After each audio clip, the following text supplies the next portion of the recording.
The question of how and why the United Nations is the crux of the great conspiracy to destroy the sovereignty of the United States and the enslavement of the American people within a UN one world dictatorship is a complete and unknown mystery to the vast majority of the American people.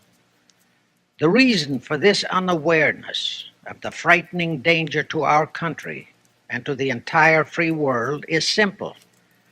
The masterminds behind this great conspiracy have absolute control of all of our mass communications media, especially television, the radio, the press, and Hollywood. We all know that our State Department, the Pentagon, and the White House have brazenly proclaimed that they have the right and the power to manage the news, to tell us not the truth, but what they want us to believe.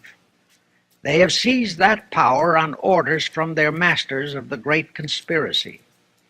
And the objective is to brainwash the people into accepting the phony peace bait to transform the United States into an enslaved unit of the United Nations one world government. First of all, bear in mind that the so-called UN police action in Korea, fought by the United States, in which 150,000 of our sons were murdered and maimed, was part of the plot, just as the undeclared by Congress war in Vietnam, in which our sons are dying, is part of the plot, just as the plot against Rhodesia and South Africa, in which our sons will be dying, is part of the UN plot.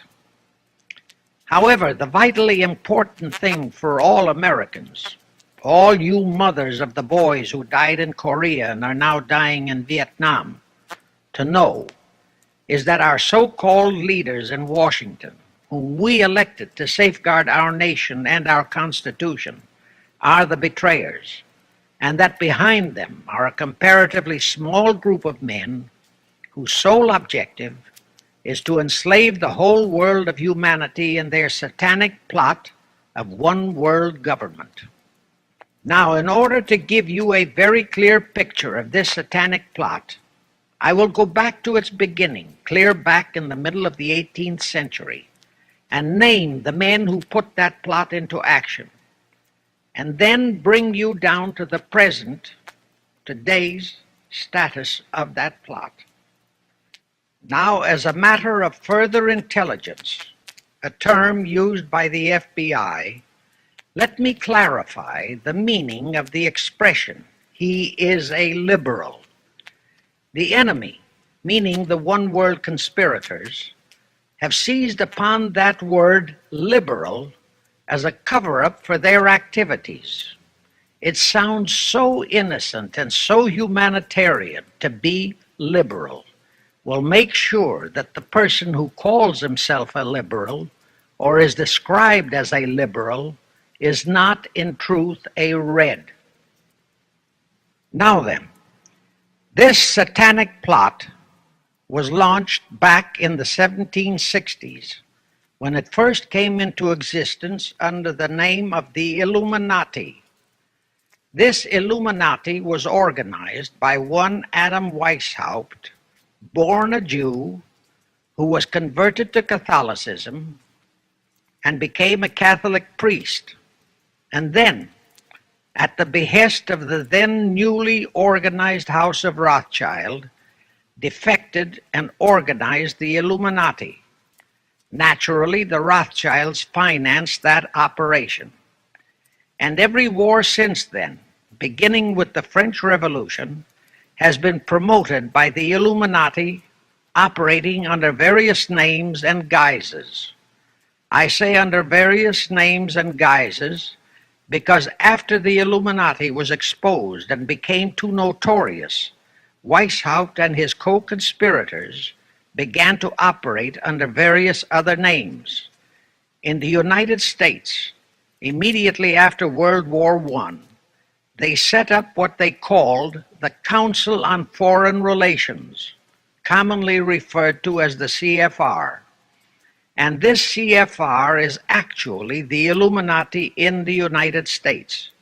And its hierarchy, the masterminds in control of the C.F.R., to a very great extent, are the descendants of the original Illuminati conspirators.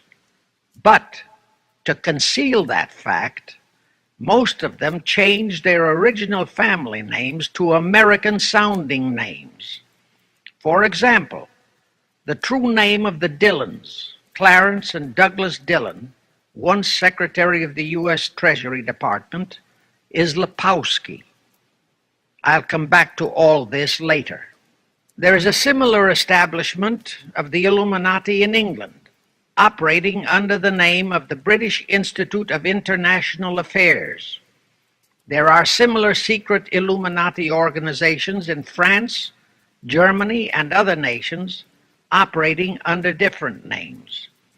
And all these organizations, including the C.F.R., continuously set up numerous subsidiary or front organizations that are infiltrated into every phase of the various nations' affairs. But at all times, the operations of these organizations were and are masterminded and controlled by the internationalist bankers, who in turn were and are controlled by the Rothschilds. The details of how they accomplished the setting up of the C.F.R. in the United States, as also in the other nations, are far too voluminous to be described in this dissertation. But you can find it complete in News Bulletin number 122, entitled UN is Spawn of the Illuminati, and News Bulletin number 123, entitled C.F.R. Completely Unmasked as Illuminati. Both are published by the Cinema Educational Guild, Post Office Box 46205, Hollywood, California. You can get them for 50 cents per copy by writing to that address. Those news bulletins reveal the names of the original founders of the Illuminati and the Americanized names of their descendants in the present C.F.R. Now I'll go back to the activities of the original Illuminati conspirators. As revealed in News Bulletin number 122, one branch of the Rothschild family had financed Napoleon. Another branch of the Rothschilds, both branches the real masterminds of the Illuminati, financed Britain, Germany, and the other nations in the Napoleonic Wars. Immediately after the Napoleonic Wars, the Illuminati assumed that all the nations were so destitute and so weary of wars that they'd be glad for any solution. So the Rothschild stooges set up what they called the Congress in Vienna, and at that meeting they tried to create the first League of Nations, their first attempted one world government, on the theory that all the crowned heads of the European governments were so deeply in debt to them that they would willingly or unwillingly serve as their stooges. But the Tsar of Russia caught the stench of the plot and completely torpedoed it. The enraged Nathan Rothschild, then the head of that dynasty, vowed that someday he or his descendants would destroy the Tsar and his entire family. And his descendants did accomplish that very threat in 1917. At this point, bear in mind that the Illuminati was not set up to operate on a short-range basis.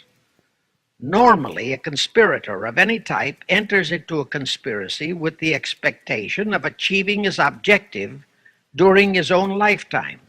But that was not the case with the Illuminati. True, they hoped to accomplish their objective during their lifetime. But, paraphrasing The Show Must Go On, the Illuminati operates on the very long-range basis.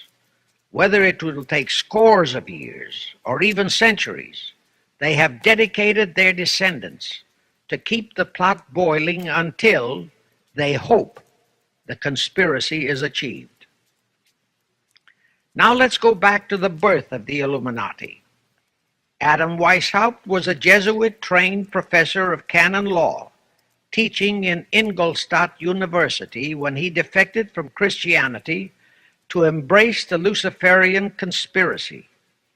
It was in 1770 that the professional moneylenders, the then recently organized House of Rothschild, retained him to revise and modernize the age-old protocols of Zionism, which from the outset was designed to give the synagogue of Satan, so named by Jesus Christ, ultimate world domination, so they could impose the Luciferian ideology upon what would remain of the human race after the final social cataclysm by use of satanic despotism. Weishaupt completed his task May 1st, 1776. Now you know why May 1 is the great day with all communist nations to this very day. That was the day, May 1, 1776, that Weishaupt completed his plan and officially organized the Illuminati to put the plan into execution. That plan required the destruction of all existing governments and religions. That objective was to be reached by dividing the masses of people whom he, Weishaupt, termed Goyim, or human cattle, into opposing camps in ever-increasing numbers on political, social, economic, and other issues, the very conditions we have in our country today. The opposing sides were then to be armed and incidents provided which would cause them to fight and weaken themselves and gradually destroy national governments and religious institutions. Again, I say, the very conditions in the world today.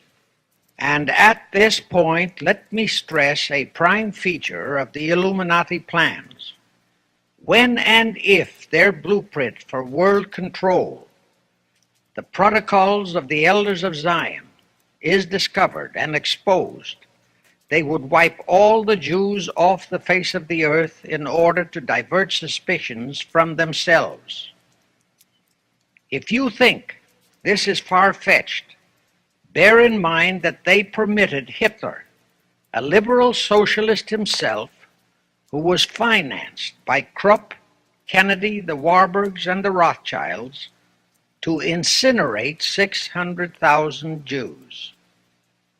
Now, just why did the conspirators choose the word Illuminati for their satanic organization? Weishaupt himself said that the word is derived from Lucifer and means holders of the light, using the lie that his objective was to bring about a one-world government to enable those with mental ability to govern the world and prevent all wars in the future. In short, using the word peace on earth as his bait, exactly as that same bait, peace, was used by the 1945 conspirators to foist the United Nations on us. Weishaupt, financed, I repeat, by the Rothschilds, recruited some 2,000 paid followers.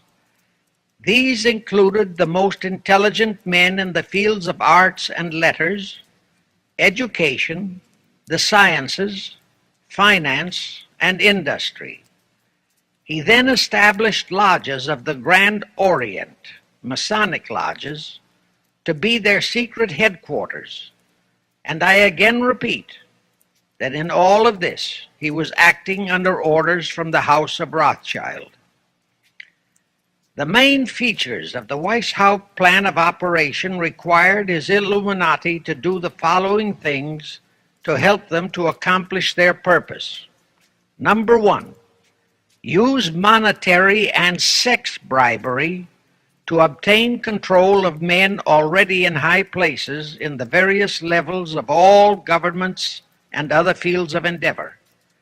Once influential persons had fallen for the lies, deceits, and temptations of the Illuminati, they were to be held in bondage by application of political and other forms of blackmail, threats of financial ruin, public exposure and physical harm, even death, to themselves and loved members of their families. Do you realize how many present top officials in our federal government in Washington are controlled in just that way by the C.F.R.? Do you realize how many homosexuals in our State Department, the Pentagon, all federal agencies, even in the White House, are controlled that way? Number two, Illuminati and the faculties of colleges and universities were to cultivate students possessing exceptional mental ability, belonging to well-bred families with international leanings, and recommend them for special training in internationalism. Such training was to be provided by granting scholarships to those selected by the Illuminists. That gives you an idea what a Rhodes Scholarship means. It means indoctrination into accepting the idea that only a one-world government can put an end to recurring wars and strife. That's how the United Nations was sold to the American people. One of the most notable Rhodes Scholars we have in our country is Senator William J. Fulbright, sometimes referred to as Half-Bright. His entire voting record spells Illuminati.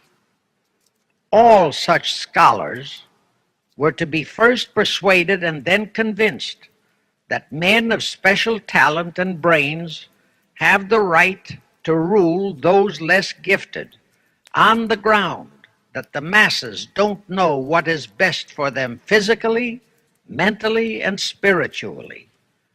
In addition to the Rhodes and similar scholarships, today there are 3 special Illuminati schools located in Gordonstown in Scotland, Salem in Germany, and Anavrita in Greece. These 3 are known ones, but there are others that are kept undercover.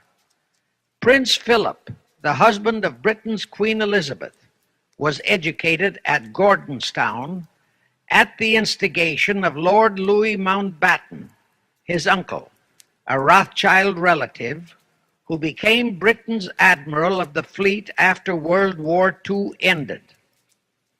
Number 3, all influential people trapped into coming under the control of the Illuminati, plus the students who had been specially educated and trained, were to be used as agents and placed behind the scenes of all governments as experts and specialists, so they would advise the top executives to adopt policies which would, in the long run, serve the secret plans of the Illuminati one world conspiracy and bring about the destruction of the governments and religions they were elected or appointed to serve.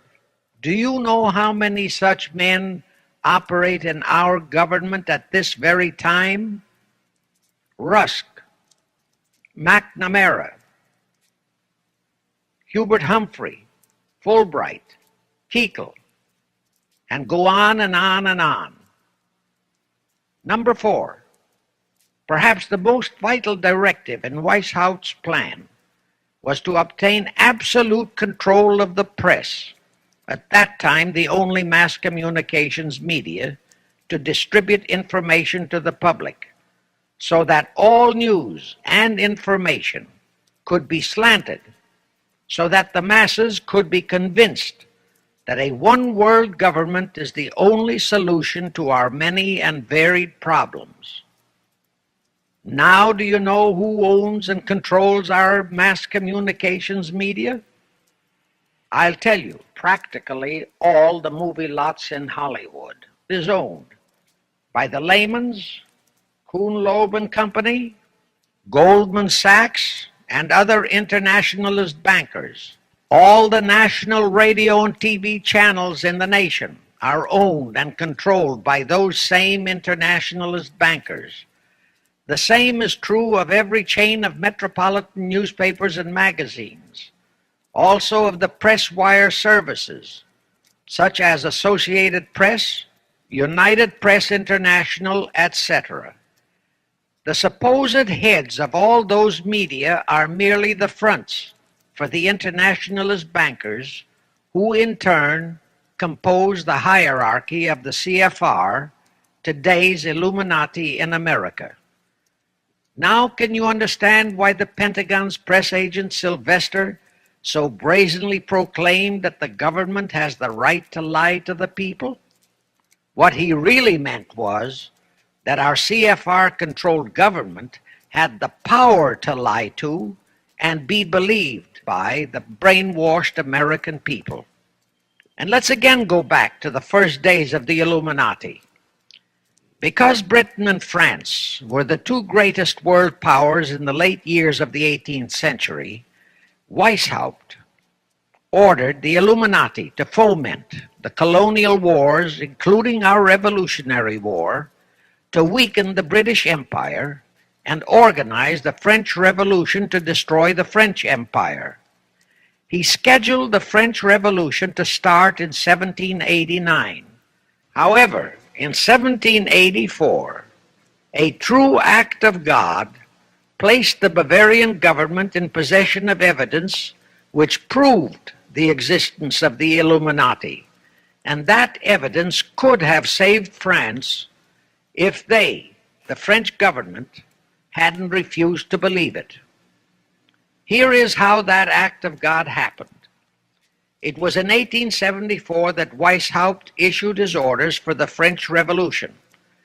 A German writer named Zwack put it into book form. It contained the entire Illuminati story and Weishaupt's plans. A copy of this book was sent to the Illuminists in France, headed by Robespierre, whom Weishaupt had delegated to foment the French Revolution. The courier was struck and killed by lightning as he rode through Ralston on his way from Frankfurt to Paris.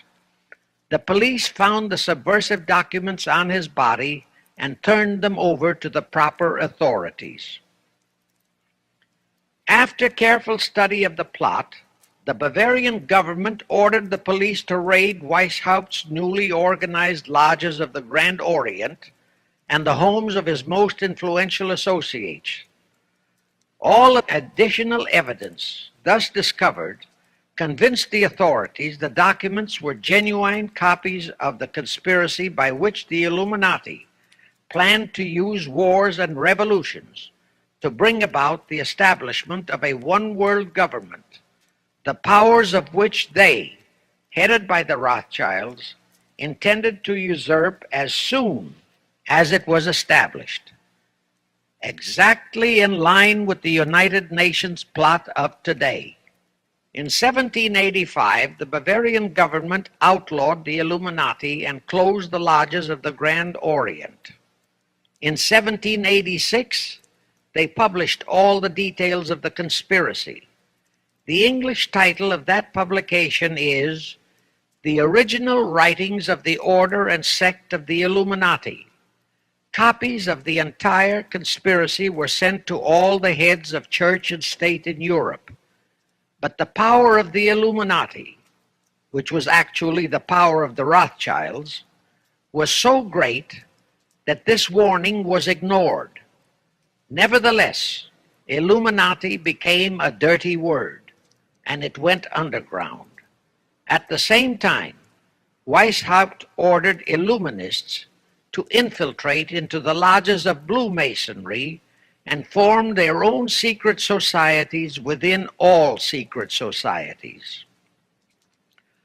Only Masons who proved themselves internationalists and those whose conduct proved they had defected from God were initiated into the Illuminati. Thenceforth, the conspirators donned the cloak of philanthropy and humanitarianism to conceal their revolutionary and subversive activities. In order to infiltrate into Masonic lodges in Britain, Weishaupt invited John Robison over to Europe. Robison was a high-degree Mason in the Scottish Rite. He was a professor of natural philosophy at Edinburgh University and secretary of the Royal Society of Edinburgh. Robison did not fall for the lie that the objective of the Illuminati was to create a benevolent dictatorship, but he kept his reactions to himself so well that he was entrusted with a copy of Weishaupt's revised conspiracy for study and safekeeping. Anyway, because the heads of state and church in France were deluded into ignoring the warnings given them, the revolution broke out in 1789 as scheduled by Weishaupt.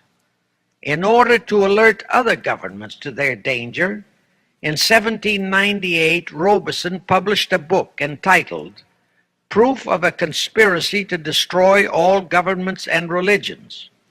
But his warnings were ignored, exactly as our American people have been ignoring all warnings about the United Nations and the Council on Foreign Relations, the C.F.R.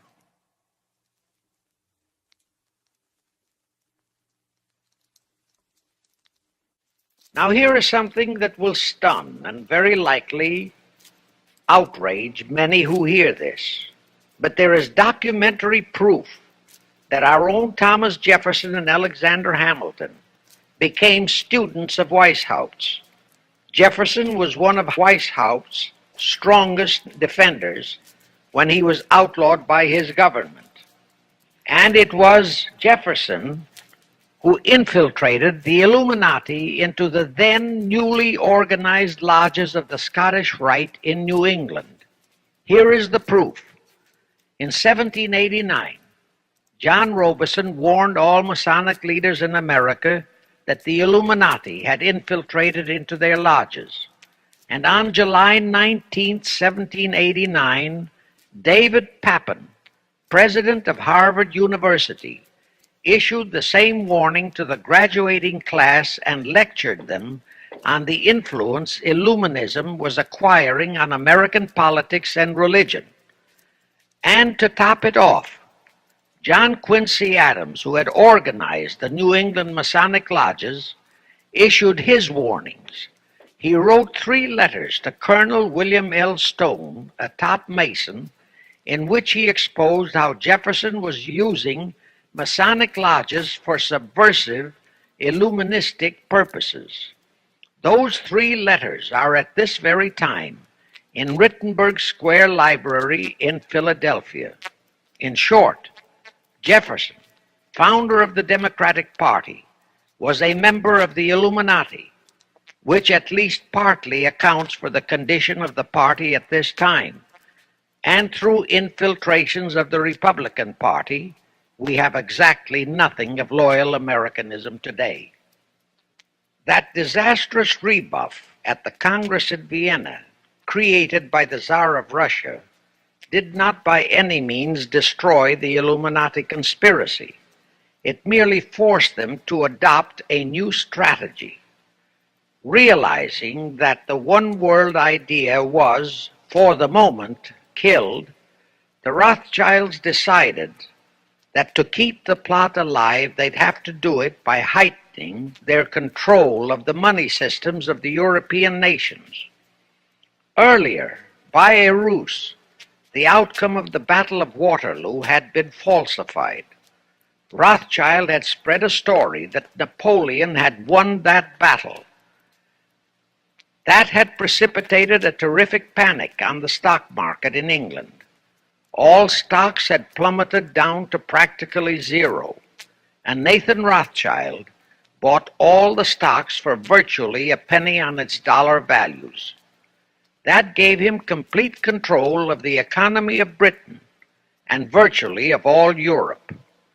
So immediately after that Congress in Vienna had boomeranged, Rothschild forced Britain to set up a new Bank of England, which he absolutely controlled, exactly as later, through Jacob Schiff, he engineered our own Federal Reserve Act, which gave the House of Rothschild a secret control of the economy in the United States.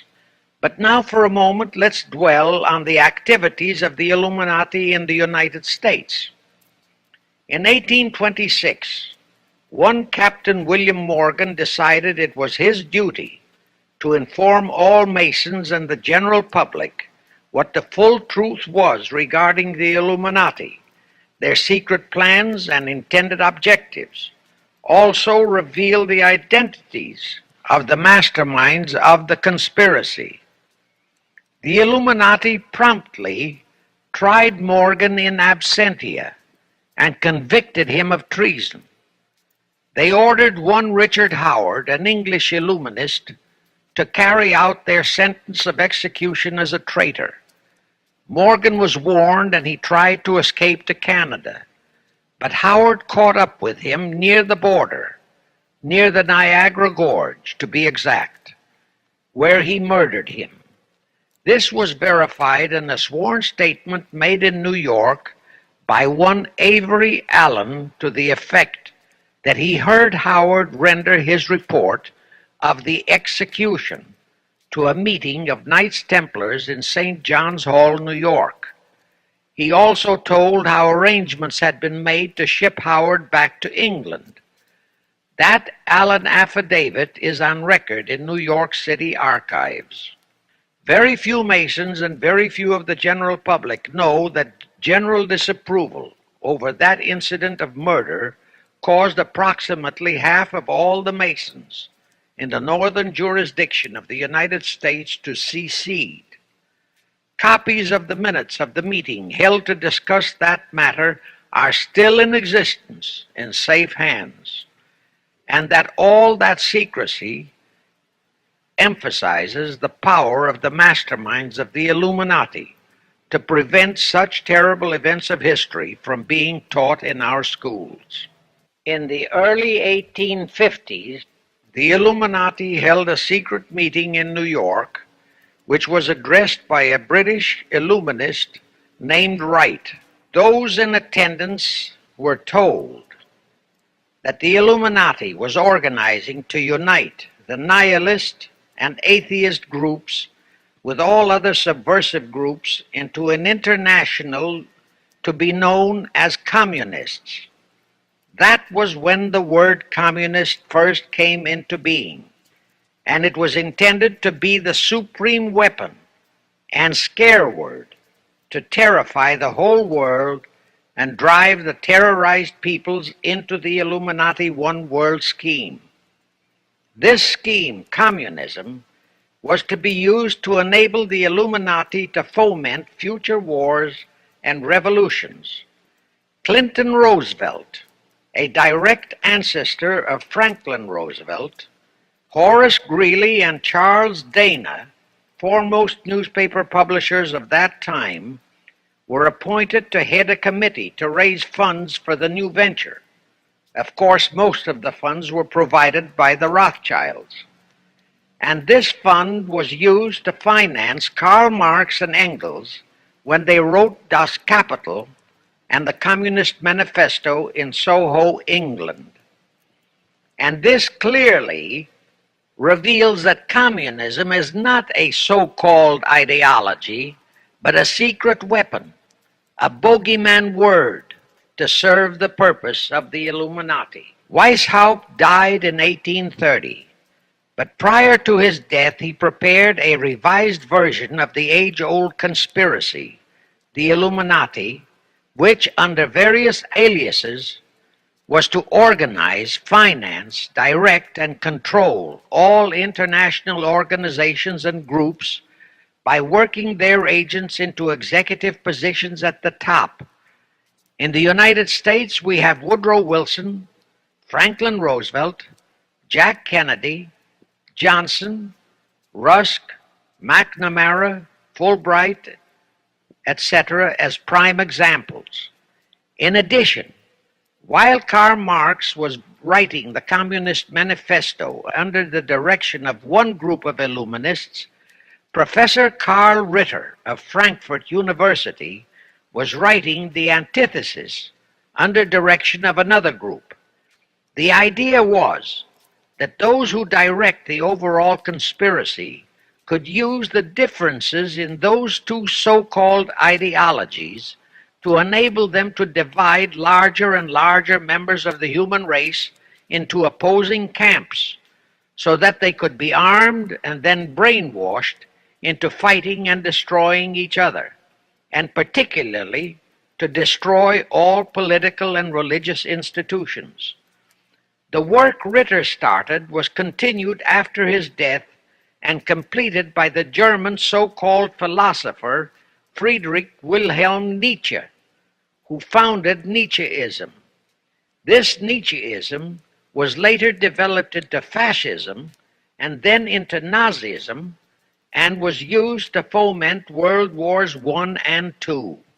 In 1834, the Italian revolutionary leader Giuseppe Mazzini was selected by the Illuminati to direct their revolutionary program throughout the world. He served in that capacity until he died in 1872. But some years before he died, Mazzini had enticed an American general named Albert Pike into the Illuminati. Pike was fascinated by the idea of a one-world government, and ultimately he became the head of this Luciferian conspiracy. Between 1859 and 1871, Pike, worked out a military blueprint for 3 world wars and various revolutions throughout the world, which he considered would forward the conspiracy to its final stage in the 20th century. Again, I remind that these conspirators were never concerned with immediate success. They always operated on a long-range view. Pike did most of his work in his home in Little Rock, Arkansas. But a few years later, when the Illuminati's lodges of the Grand Orient became suspect and repudiated because of Mazzini's revolutionary activities in Europe, Pike organized what he called the New and Reformed Palladian Rite. He set up 3 supreme councils, one in Charleston, South Carolina, one in Rome, Italy, and the third in Berlin, Germany. He had Mazzini establish 23 subordinate councils in strategic locations throughout the world. These have been the secret headquarters of the world revolutionary movement ever since. Long before Marconi invented radio, the scientists in the Illuminati had found the means for Pike and the heads of his councils to communicate secretly. It was the discovery of that secret that enabled intelligence officers to understand how apparently unrelated incidents, one such as the assassination of an Austrian prince at Sarajevo, took place simultaneously throughout the world, which developed into a war or a revolution. Pike's plan was as simple as it has proved effective. It called for communism, Nazism, political Zionism, and other international movements be organized and used to foment 3 global world wars and at least 2 major revolutions. The First World War was to be fought so as to enable the Illuminati to destroy Tsarism in Russia, as vowed by Rothschild after the Tsar had torpedoed his scheme at the Congress in Vienna, and to transform Russia into a stronghold of atheistic communism. The differences stirred up by agents of the Illuminati between the British and German empires were to be used to foment this war. After the war would be ended, communism was to be built up and used to destroy other governments and weaken religions. World War II, when and if necessary, was to be fomented by using the controversies between fascists and political Zionists. And here let it be noted that Hitler was financed by Krupp, the Warburgs, the Rothschilds, and other internationalist bankers, and that the slaughter of the supposed 600,000 Jews by Hitler didn't bother the Jewish internationalist bankers at all. That slaughter was necessary in order to create worldwide hatred of the German people and thus bring about the war against them. In short, this Second World War was to be fought to destroy Nazism and to increase the power of political Zionism so that the State of Israel could be established in Palestine. During this World War II, international communism was to be built up until it equaled in strength that of united Christendom. When it reached that point, it was to be contained and kept in check until required for the final social cataclysm. As we know now, Roosevelt, Churchill, and Stalin put that exact policy into effect, and Truman, Eisenhower, Kennedy, and Johnson continued that same exact policy. World War III is to be fomented by using the so-called controversies the agents of the Illuminati, operating under whatever new name, are now stirring up between the political Zionists and the leaders of the Muslim world. That war is to be directed in such a manner that all of Islam and political Zionism, Israel, will destroy each other, while at the same time the remaining nations, once more divided on this issue, will be forced to fight themselves into a state of complete exhaustion, physically, mentally, spiritually, and economically. Now, can any thinking person doubt that the intrigue now going on in the Near, Middle, and Far East is designed to accomplish that satanic objective? Pike himself foretold all this in a statement he made to Mazzini on August 15, 1871. Pike stated that after World War III is ended, those who will inspire to undisputed world domination will provoke the greatest social cataclysm the world has ever known. Quoting his own words, taken from the letter he wrote to Mazzini, and which letter is now catalogued in the British Museum in London, England, he said, "We shall unleash the nihilists and the atheists, and we shall provoke a great social cataclysm which in all its horror will show clearly to all nations the effect of absolute atheism, the origin of savagery and of most bloody turmoil.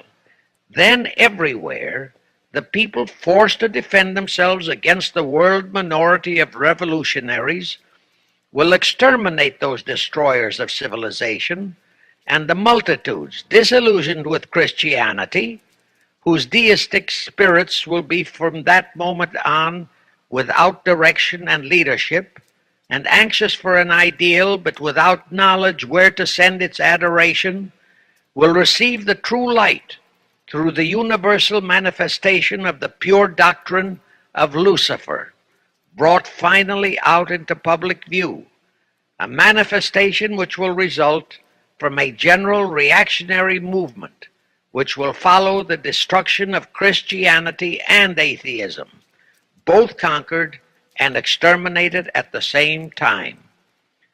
When Mazzini died in 1872, Pike made another Italian revolutionary leader named Adrian Lemmy his successor.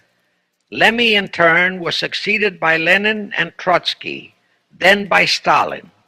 The revolutionary activities of all those men were financed by British, French, German, and American international bankers, all of them dominated by the House of Rothschild. We are supposed to believe that the international bankers of today, like the money changers of Christ's day, are only the tools or agents of the great conspiracy, but actually they are the masterminds behind all of it. While the general public has been brainwashed by all the mass communications media into believing that communism is a movement of the so-called workers, the actual fact is that both British and American intelligence officers have authentic documentary evidence that international liberals operating through their international banking houses, particularly the House of Rothschild, have financed both sides in every war and revolution since 1776. Those who today comprise the conspiracy, the C.F.R. in the United States, direct our governments, whom they hold in usury through such methods as the Federal Reserve System in America, to fight wars such as Vietnam, created by the United Nations, so as to further Pike's Illuminati plans to bring the world to that stage of the conspiracy when atheistic communism and the whole of Christianity can be forced into an all-out Third World War within each remaining nation as well as on an international scale. The headquarters of the Great Conspiracy in the late 1700s was in Frankfurt, Germany, where the House of Rothschild had been established by Mayer Anschelm, who adopted the Rothschild name and linked together other international financiers who had literally sold their souls to the devil. After the Bavarian government's exposure in 1786, the conspirators moved their headquarters to Switzerland, then to London. Since World War II, after Jacob Schiff, the Rothschilds' boy in America, died, the headquarters of the American branch has been in the Harold Pratt Building, New York, and the Rockefellers, originally protégés of Schiff, have taken over the manipulation of finances in America for the Illuminati. In the final phases of the conspiracy, the one world government will consist of the king dictator, head of the United Nations, the C.F.R., and a few billionaires, economists, and scientists who have proved their devotion to the great conspiracy. All others are to be integrated into a vast conglomeration of mongrelized humanity, actually slaves. Now let me show you how our federal government and the American people have been sucked into the one world takeover plot of the Illuminati Great Conspiracy. And always bear in mind that the United Nations was created to become the housing for that one world so-called liberal conspiracy. The real foundations of the plot for the takeover of the United States were laid during the period of our Civil War. Not that Weishaupt and the earlier masterminds had ever overlooked the New World. As I have previously indicated, Weishaupt had his agents planted over here as far back as the Revolutionary War. But George Washington was more than a match for them. It was during the Civil War that the conspirators launched their first concrete efforts. We know that Judah Benjamin, chief advisor of Jefferson Davis, was a Rothschild agent. We also know that there were Rothschild agents planted in Abraham Lincoln's cabinet who tried to sell him into a financial dealing with the House of Rothschild. But old Abe saw through the scheme and bluntly rejected it, thereby incurring the undying enmity of the Rothschilds, exactly as the Russian Tsar did when he torpedoed their first League of Nations at the Congress in Vienna. Investigation of the assassination of Lincoln revealed that the assassin, Booth, was a member of a secret conspiratorial group. Because there were a number of highly important government officials involved, the name of the group was never revealed, and it became a mystery, exactly as the assassination of Jack Kennedy still is a mystery. But I am sure it will not for long remain a mystery. Anyway, the ending of the Civil War destroyed, temporarily, all chances of the House of Rothschild to get a clutch on our money system, such as they had acquired in Britain and other nations in Europe. I say temporarily because the Rothschilds and the masterminds of the conspiracy never quit. So they had to start from scratch, but they lost no time in getting started. Shortly after the Civil War, a young immigrant who called himself Jacob H. Schiff arrived in New York. Jacob was a young man with a mission for the House of Rothschild. Jacob was the son of a rabbi, born in one of Rothschild's houses in Frankfurt, Germany. I won't go deeply into his background. The important point is that Rothschild recognized in him not only a potential money wizard, but more important, he also saw the latent Machiavellian qualities in Jacob that could, as it did, make him an invaluable functionary in the great one-world conspiracy. After a comparatively brief training period in the Rothschilds' London bank, Jacob left for America with instructions to buy into a banking house, which was to be the springboard to acquire control of the money system of the United States. Actually, Jacob came here to carry out 4 specific assignments. Number 1, and most important, was to acquire control of America's money system. Number 2, find desirable men who, for a price, would be willing to serve as stooges for the great conspiracy and promote them into high places in our federal government, our Congress, in the U.S. Supreme Court, and all federal agencies.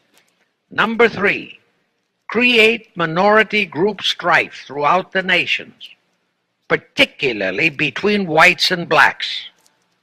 Number 4, create a movement to destroy religion in the United States, but Christianity to be the chief target. Earlier I stated that Jacob Schiff came to America with orders by Rothschild to carry out 4 specific directives.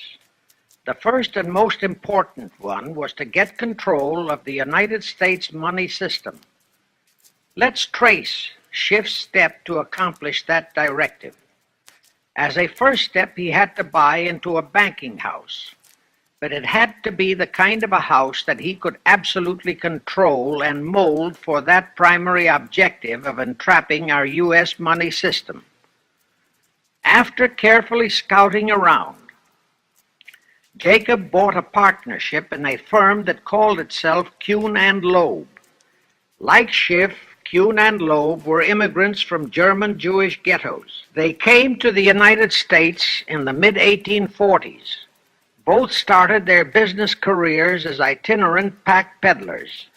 In the early 1850s, they pooled their interests and set up a merchandising store in Lafayette, Indiana, under the firm name of Kuhn and Loeb, servicing the covered wagon settlers on their way west. In the years that followed, they set up similar stores in Cincinnati and St. Louis. Then they added pawnbroking to their merchandising pursuits. From that to money lending was a short and quick step. By the time Schiff arrived on the scene, Kuhn and Loeb was a well-known private banking firm, and this is the firm Jacob bought into. Shortly after he became a partner in Kuhn and Loeb, Schiff married Loeb's daughter, Teresa. Then he bought out Kuhn's interests and moved the firm to New York, and Kuhn and Loeb became Kuhn, Loeb and Company, international bankers, with Jacob Schiff, agent of the Rothschilds, ostensibly the soul out his career. This blend of Judas and Machiavelli, the first hierarch of the Illuminati, great conspiracy in America, posed as a generous philanthropist and a man of great holiness, the cover-up policy set forth by the Illuminati. As I have stated, the first great step of the conspiracy was to be the entrapment of our money system. To achieve that objective, Schiff had to get full cooperation of the then big banker elements in America, and that was easier said than done. Even in those years, Wall Street was the heart of the American money mart, and J.P. Morgan was its dictator.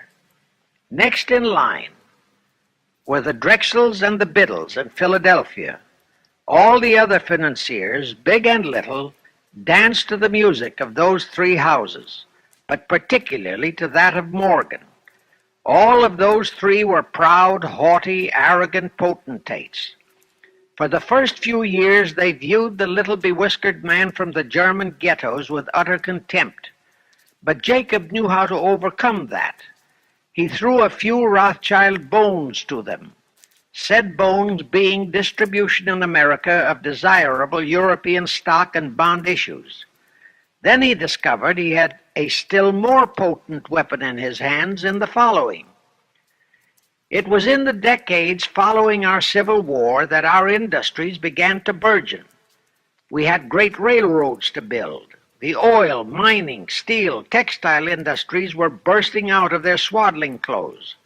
All that called for vast financing. Much of that financing had to come from abroad.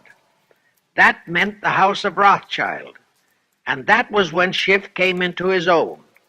He played a very crafty game. He became the patron saint of John D. Rockefeller, Edward R. Harriman, and Andrew Carnegie. He financed the Standard Oil Company for Rocky, the railroad empire for Harriman, and the steel empire for Carnegie. But instead of hogging all the other industries for Kuhn Loeb and Company, he opened the doors of the House of Rothschild to Morgan, Biddle, and Drexel. In turn, Rothschild arranged the setting up of London, Paris, European, and other branches for those three, but always in partnerships with Rothschild subordinates. And Rothschild made it very clear to all those men that Schiff was to be the boss in New York. Thus, at the turn of the century, Schiff had a tight control of the entire banking fraternity on Wall Street, which by then, with Schiff's help, included Lehman Brothers, Goldman Sachs, and other internationalist banks, headed by men chosen by the Rothschilds. In short, that meant control of the nation's money powers, and he was then ready for the giant step, the entrapment of our national money system. Now, under our Constitution, all control of our money system is vested solely in our Congress. Schiff's next important step was to seduce our Congress to betray that constitutional edict by surrendering that control to the hierarchy of the Illuminati's great conspiracy. In order to legalize that surrender and thus make the people powerless to resist it, it would be necessary to have Congress enact special legislation. To accomplish that, Schiff would have to infiltrate stooges into both houses of Congress, stooges powerful enough to railroad Congress into passing such legislation. Equally, or even more important, he would have to plant a stooge in the White House, a president without integrity and without scruples, who would sign that legislation into law. To accomplish that, he had to get control of either the Republican or the Democratic Party. The Democratic Party was the more vulnerable. It was the hungrier of the two parties. Except for Grover Cleveland, the Democrats had been unable to land one of their men in the White House since before the Civil War. There were two reasons for that. Number one, poverty of the party. Number two, there were considerably more Republican-minded voters than Democrats.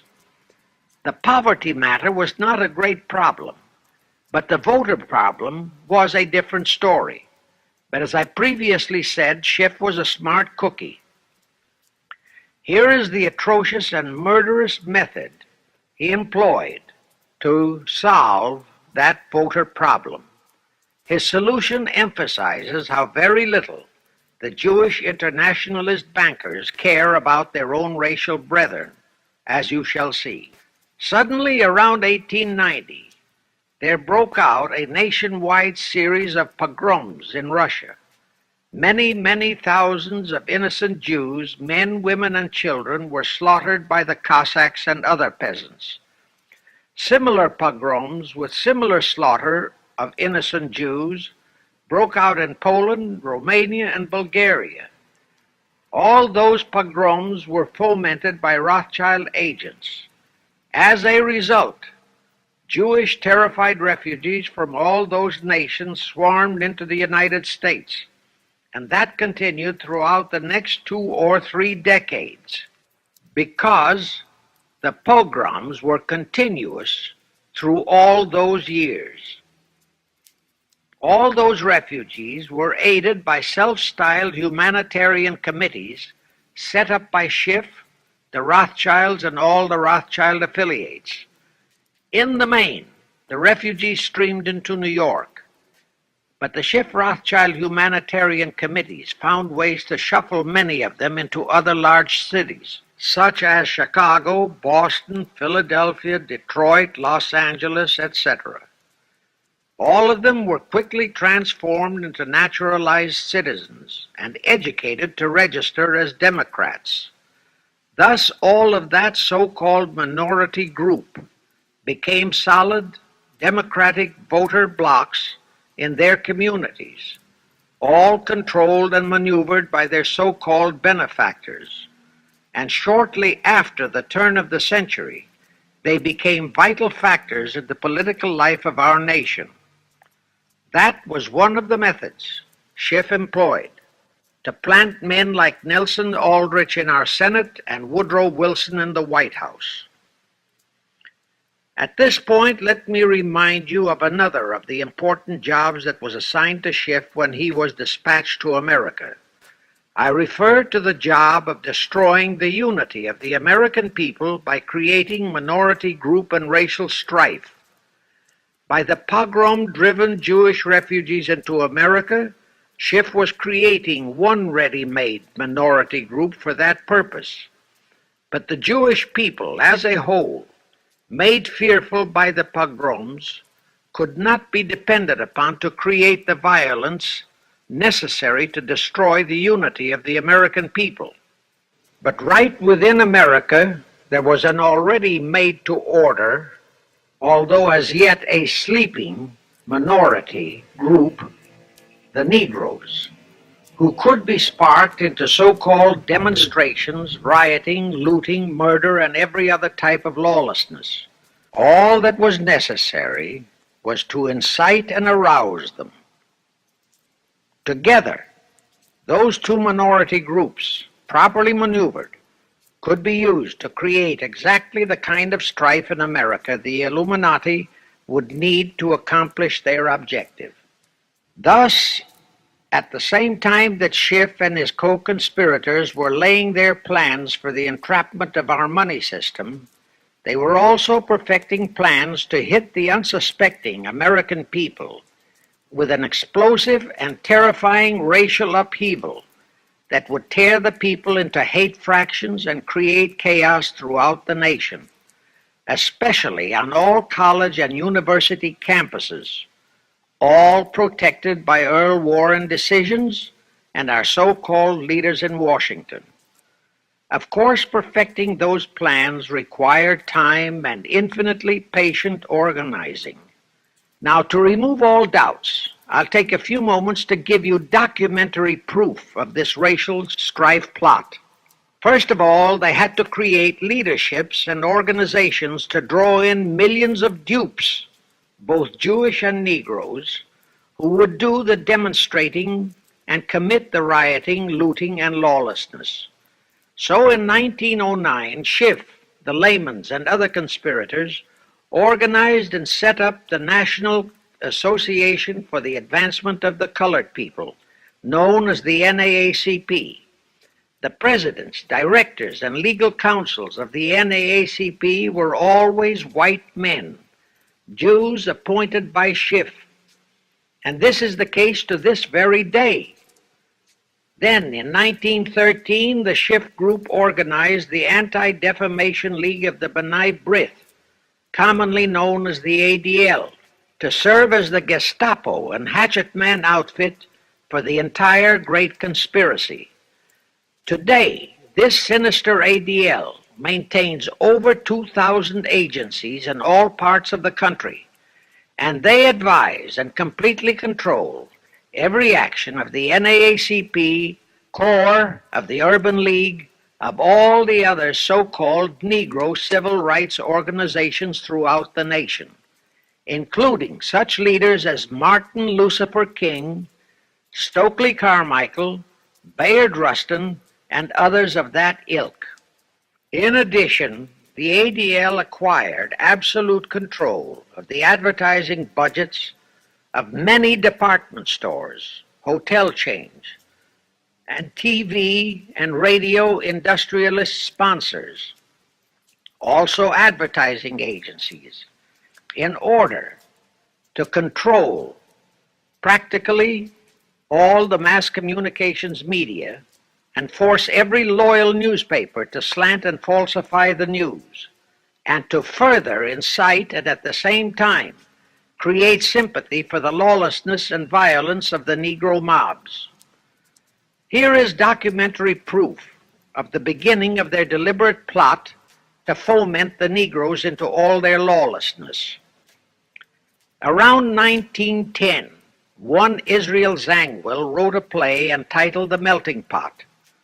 It was sheer propaganda to incite the Negroes and Jews, because the play purportedly visualized how the American people were discriminating against and persecuting Jews and Negroes. At that time, nobody seemed to realize that it was a propaganda play. It was that cleverly written. The propaganda was well wrapped up in the truly great entertainment in the play, and it was a big Broadway hit. Now, in those years, the legendary Diamond Jim Brady used to throw a banquet at the famous Delmonico restaurant in New York after the opening performance of a popular play. He threw such a party for the cast of The Melting Pot, its author, producer, and chosen Broadway celebrities. By then, I'd already made a personal mark on the Broadway theater and was invited to that party. There I met George Bernard Shaw and a Jewish writer named Israel Cohen. Zangwill, Shaw, and Cohen were the triumvirate who created the Fabian Society in England and had worked closely with a Frankfurt Jew named Mordecai, who had changed his name to Karl Marx. But remember, at that time, both Marxism and communism were just emerging, and nobody paid much attention to either, and nobody suspected the propaganda in the writings of those three really brilliant writers. At that banquet, Israel Cohen told me he was then engaged in writing a book which was to be a follow-up on Zangwill's The Melting Pot. The title of his book was to be A Racial Program for the 20th Century. At that time, I was completely absorbed by my work as a playwright, and significant as that title was, its real objective never dawned on me, nor was I interested in reading the book. But it suddenly hit me with the force of a hydrogen bomb when I received a newspaper clipping of an item published by the Washington, D.C. Evening Star in May 1957. That item was a verbatim reprint of the following excerpt in Israel Cohen's book, A Racial Program for the 20th Century, and it reads as I quote, "We must realize that our party's most powerful weapon is racial tension. By propounding into the consciousness of the dark races that for centuries they have been oppressed by the whites, we can mold them to the program of the Communist Party. In America, we will aim for subtle victory. While inflaming the Negro minority against the whites, we will instill in the whites a guilt complex for their exploitation of the Negroes. We will aid the Negroes to rise to prominence in every walk of life. in the professions and in the world of sports and entertainment. With this prestige, the Negro will be able to intermarry with the whites and begin a process which will deliver America to our cause. That same excerpt was entered into the congressional record of June 7, 1957 by Representative Thomas G. Abernathy.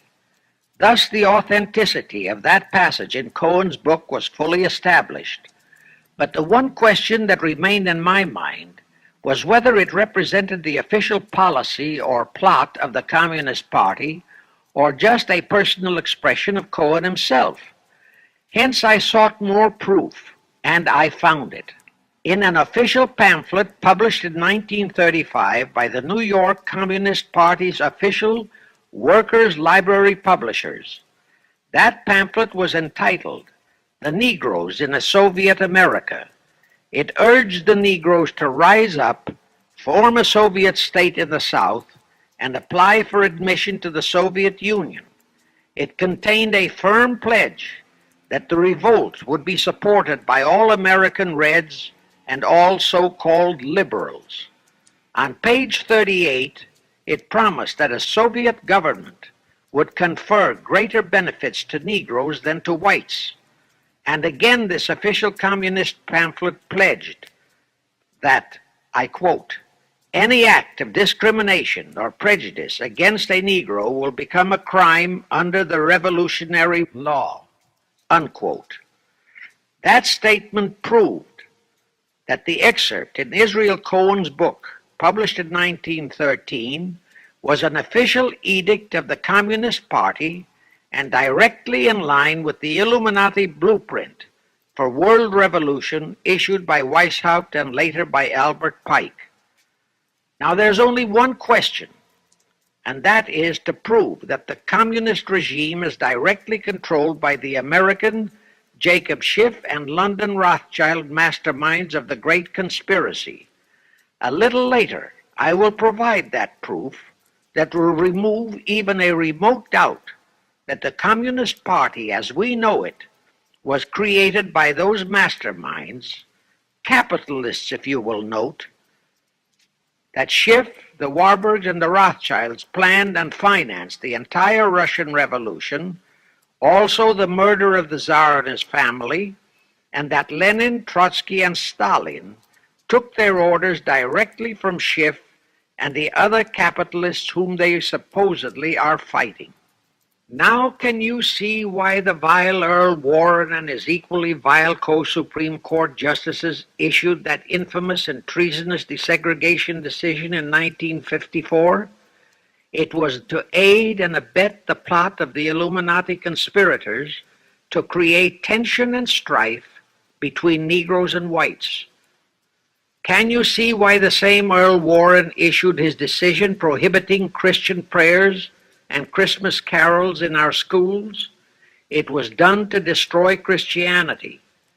Can you see why Eisenhower, despite all the rigid constitutional prohibitions, sent federal troops into a southern state to enforce the desegregation decision? Why Kennedy did likewise? And can you see why Johnson and 66 senators, despite the protests of 90% of the American people, voted for the Consular Treaty, which opens our entire country to Russian spies and saboteurs? All those 66 senators are 20th century Benedict Arnolds. It is up to you and you, all of the American people, to force Congress, our elected servants, to haul in those American traitors for impeachments, and that when proven guilty, they all be given the punishment prescribed for traitors who aid and abet our enemies. And that includes the forcing of rigid investigations by Congress of the C.F.R. and all their fronts, such as the ADL, the NAACP, SNCC, and such Illuminati tools as Martin Lucifer King. Such investigations will completely unmask all the leaders in Washington and the Illuminati and all their affiliations and affiliates, as traitors carrying out the Illuminati plot. It will completely unmask the United Nations as the intended crux of the entire plot and force Congress to take the U.S. out of the UN and hurl the UN out of the U.S. In fact, it will destroy the UN and the entire plot. Before I close this phase, I wish to reiterate and stress one vital point, which I urge you to never forget if you wish to save our country for your children and their children. Here is the point. Every unconstitutional and unlawful act committed by Woodrow Wilson, by Franklin Roosevelt, by Truman, Eisenhower, and Kennedy, and are now being committed by Johnson, is exactly in line with the Illuminati conspirators' centuries-old plot outlined by Weishaupt and Albert Pike. Every vicious decision issued by the traitorous Earl Warren and his equally traitorous Supreme Court justices was directly in line with what the Illuminati blueprint required.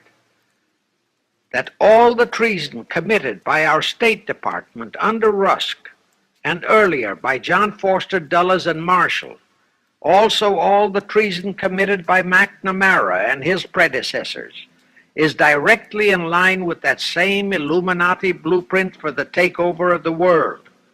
Also the amazing treason by various members of our Congress, especially by the 66 senators who signed for the Consular Treaty, has been committed on orders from the Illuminati.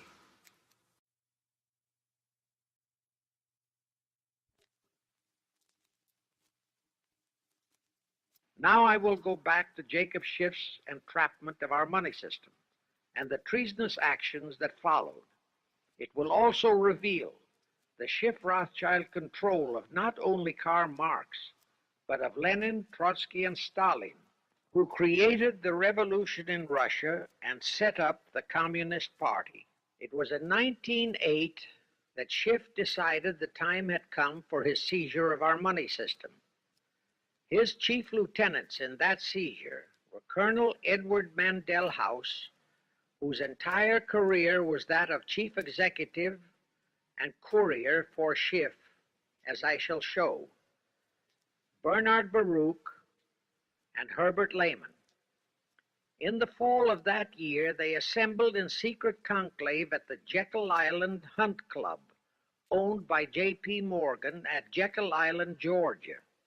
Among those present were J.P. Morgan, John D. Rockefeller, Colonel House, Senator Nelson Aldrich, Schiff, Stillman and Vanderlip of the New York National City Bank, W. and J. Seligman, Eugene Meyer, Bernard Baruch, Herbert Lehman, Paul Warburg, in short, all of the international bankers in America, all of them members of the hierarchy of the Illuminati's great conspiracy. A week later, they emerged with what they called the Federal Reserve System. Senator Aldrich was the stooge who was to railroad it through Congress. But they held that railroading in abeyance for one chief reason. They would first have to plant their man, an obedient stooge, in the White House to sign the Federal Reserve Act into law. They knew that even if the Senate would pass that act unanimously, the then newly elected President Taft would promptly veto it. So they waited. In 1912, their man, Woodrow Wilson, was elected to the presidency. Immediately after Wilson was inaugurated, Senator Aldrich railroaded the Federal Reserve Act through both houses of Congress, and Wilson promptly signed it, and the Federal Reserve Act became law. That heinous act of treason was committed in December 23, 1913, 2 days before Christmas, when all the members of Congress, except for several carefully picked representatives and 3 equally carefully picked senators, were away from Washington. How heinously treasonous was that act? I'll tell you. Our founding fathers knew full well the power of money. They knew that whoever had that power held the destiny of our nation in his hands. Therefore, they carefully guarded this power when they set forth in the Constitution that Congress, the elected rep alone, would have that power. The constitutional language on this point is brief, concise, and specific, stated in Article 1, Section 8, Paragraph 5, defining the duties and powers of Congress, and I quote, "To coin money, regulate the value thereof, and of foreign coin, and the standard of weights and measures," unquote. But on that tragic, unforgettable day of infamy, December 23, 1913, the men we sent to Washington to safeguard our interests, the representatives and senators and Woodrow Wilson, delivered the destiny of our nation into the hands of two aliens from Eastern Europe, Jacob Schiff and Paul Warburg. Warburg was a very recent immigrant who came here on orders from Rothschild for the express purpose of blueprinting that foul Federal Reserve Act. Now, the vast majority of the American people think that the Federal Reserve System is a United States government-owned agency. That is positively false. All of the stock of the Federal Reserve banks is owned by the member banks, and the heads of the member banks are all members of the hierarchy of the great Illuminati conspiracy known today as the C.F.R. The details of that act of treason in which many traitorous so-called Americans participated are far too long for this recording. But all those details are available in a book entitled The Federal Reserve Conspiracy, written by Eustace Mullins.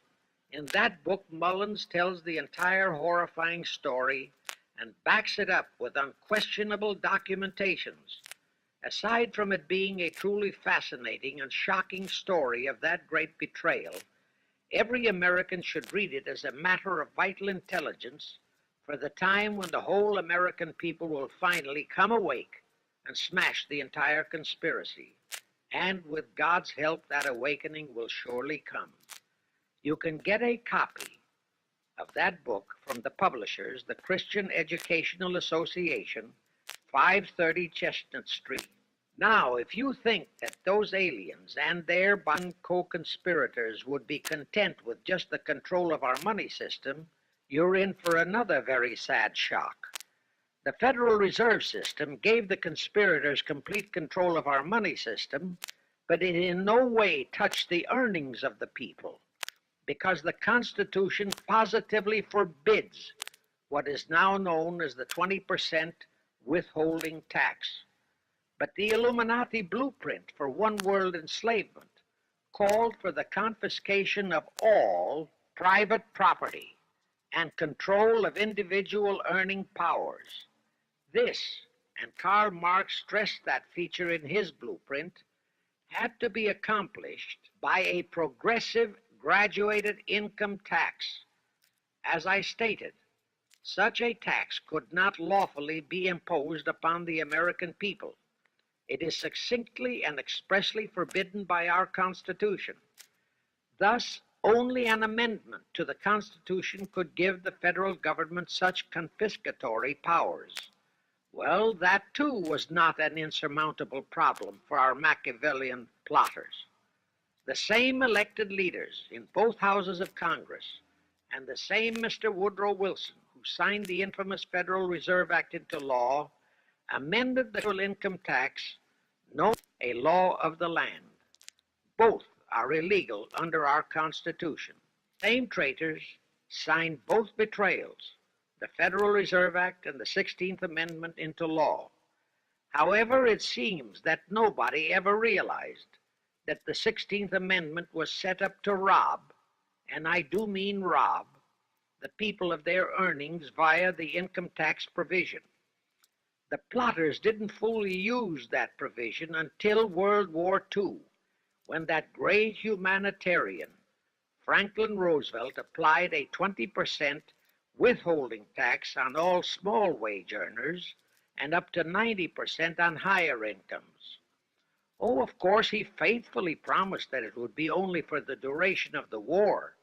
But what was a promise to such a charlatan who in 1940, when he was running for his third term, kept proclaiming, "I say again and again and again that I will never send American boys to fight on foreign soil." Remember? He was proclaiming that even as he was already preparing to plunge us into World War II by enticing the Japanese into that sneak attack on Pearl Harbor to furnish him with his excuse. And before I forget, let me remind you that another charlatan named Woodrow Wilson used exactly that same campaign slogan in 1916. His slogan was, "Re-elect the man who will keep your sons out of the war." Exactly the same formula, exactly the same promises. But wait, as Al Jolson used to say, you ain't heard nothing yet. That 16th Amendment income tax trap was intended to confiscate, rob, the earnings only of the common herd, you and me. It was not intended to even touch the huge incomes of the Illuminati gang, the Rockefellers, the Carnegies, the Lehmans, and all the other conspirators. So together with that 16th Amendment, they created what they called the tax-free foundations. That would enable the conspirators to transform their huge wealth into such so-called foundations and avoid payment of virtually all income taxes. The excuse for it was that the earnings of those tax-free foundations would be devoted to humanitarian philanthropy. So we now have the several Rockefeller foundations, the Carnegie Endowment Fund, the Ford Foundation, the Mellon Foundation, and hundreds of similar tax-free foundations. And what kind of philanthropy do these foundations support? Well, they finance all the civil rights groups that are creating all the chaos and rioting all over the country. They finance the Martin Lucifer Kings. The Ford Foundation finances the Center for the Study of Democratic Institutions in Santa Barbara, commonly referred to as Moscow West, and which is headed by Wonderboy Hutchins, Walter Reuther, Irwin Canham, and others of that ilk. In short, the tax-free foundation financed those who are doing the job for the Illuminati Great Conspiracy. And what are the hundreds of billions of dollars they confiscate every year from the earnings of the common herd, you and me, used for? Well, for one thing, there's the foreign aid gimmick, which gave billions to communist Tito, plus gifts of hundreds of jet planes, many of which were turned over to Castro, plus the costs of training communist pilots so that they can the better shoot down our planes, billions to Red Poland, billions to India, billions to Sukarno, billions to other enemies of the United States. That's what that treasonously railroaded 16th Amendment has done to our nation, to the American people, to you and to me, to your children and their children. Our C.F.R. Illuminati-controlled federal government can grant tax-free status to all foundations and pro-red one-world outfits, such as the Fund for the Republic. But if you, or a patriotic pro-organization, is too outspokenly pro-American, they can terrify and intimidate you by finding a misplaced comma in your income tax report and by threatening you with penalties, fines, and even prison.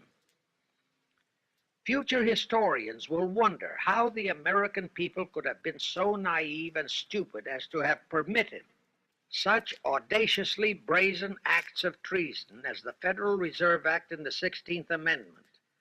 Well, they were not naive and they were not stupid. The answer is they trusted the men they elected to safeguard our country and our people, and they just didn't have even an inkling about either betrayal until after each one had been accomplished. It was the Illuminati-controlled mass communications media that kept and is keeping our people naive and stupid and unaware of the treason being committed. Now the great question is, when will the people wake up and do to our traitors of today what George Washington and our founding fathers would have done to Benedict Arnold? Actually, Benedict Arnold was a petty traitor compared to our present traitors in Washington. Now let's go back to the events that followed the rape of our Constitution by the passage of the Federal Reserve Act of the 16th Amendment.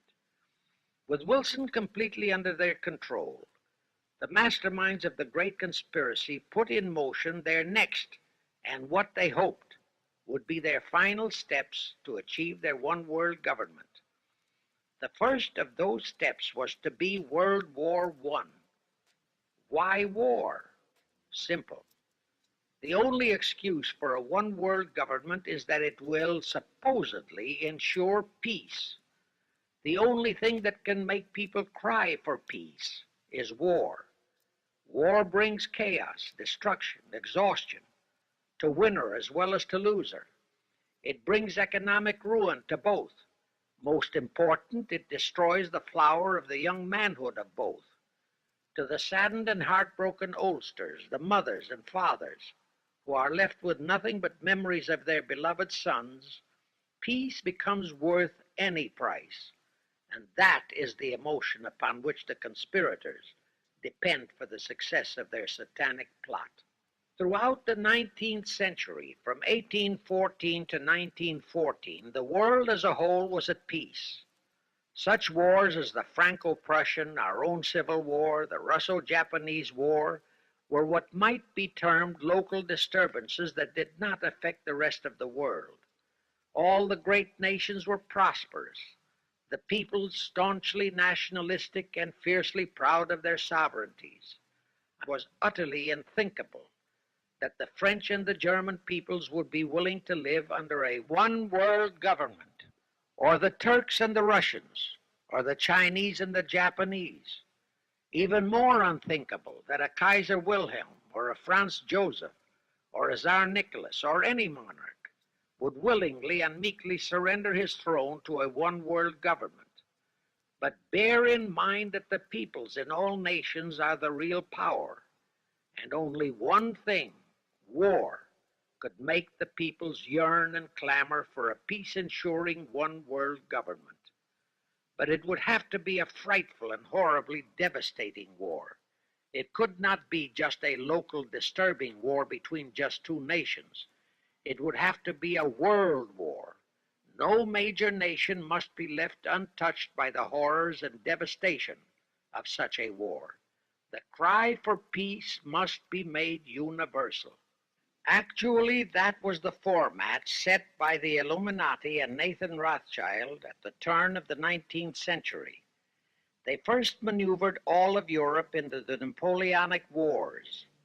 Then the Congress in Vienna, which they, and particularly Rothschild, planned to transform into a League of Nations, which was to have been the housing for their one-world government, exactly as the present United Nations was set up to be the housing for the forthcoming, God forbid, one-world government. Anyway, that was the format the House of Rothschild and Jacob Schiff decided to employ to achieve their objective in 1914. Of course, they knew that that same format had failed in 1814, but they theorized that was only because the Tsar of Russia had torpedoed that scheme. Well, the present 1914 conspirators would eliminate that 1814 fly in the ointment. They'd make sure that after the New World War, they were conspiring, there'd be no Tsar of Russia around to throw monkey wrenches into the machinery. I won't go into how they accomplished this first step to launch a world war. History records that World War I was precipitated by a trivial incident, the kind of incident both Weishaupt and Albert Pike had incorporated in their blueprints. That incident was the assassination of an Austrian archduke arranged by the Illuminati masterminds. The war followed. It involved Germany, Austria-Hungary, and their allies, so-called the Axis powers, against France, Britain, and Russia, called the Allies. Only the United States was not involved during the first 2 years. By 1917, the conspirators had achieved their primary objective. All of Europe was in a state of destitution. All the peoples were war-weary and crying for peace. And the outcome, too, was all set. It was to come as soon as the United States would be hurled in on the side of the Allies. And that was all set to happen immediately after Wilson's re-election. After that, there could be only one outcome: complete victory for the Allies.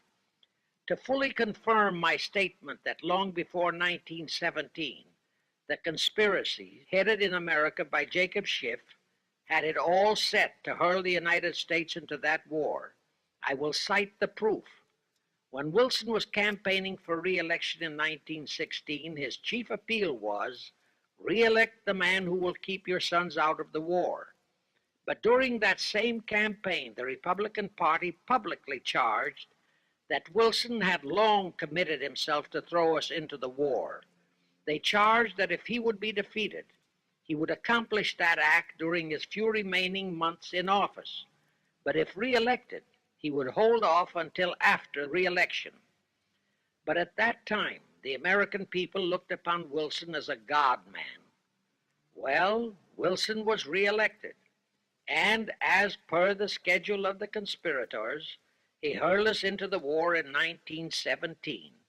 He used the sinking of the Lusitania as an excuse, a sinking which also was prearranged.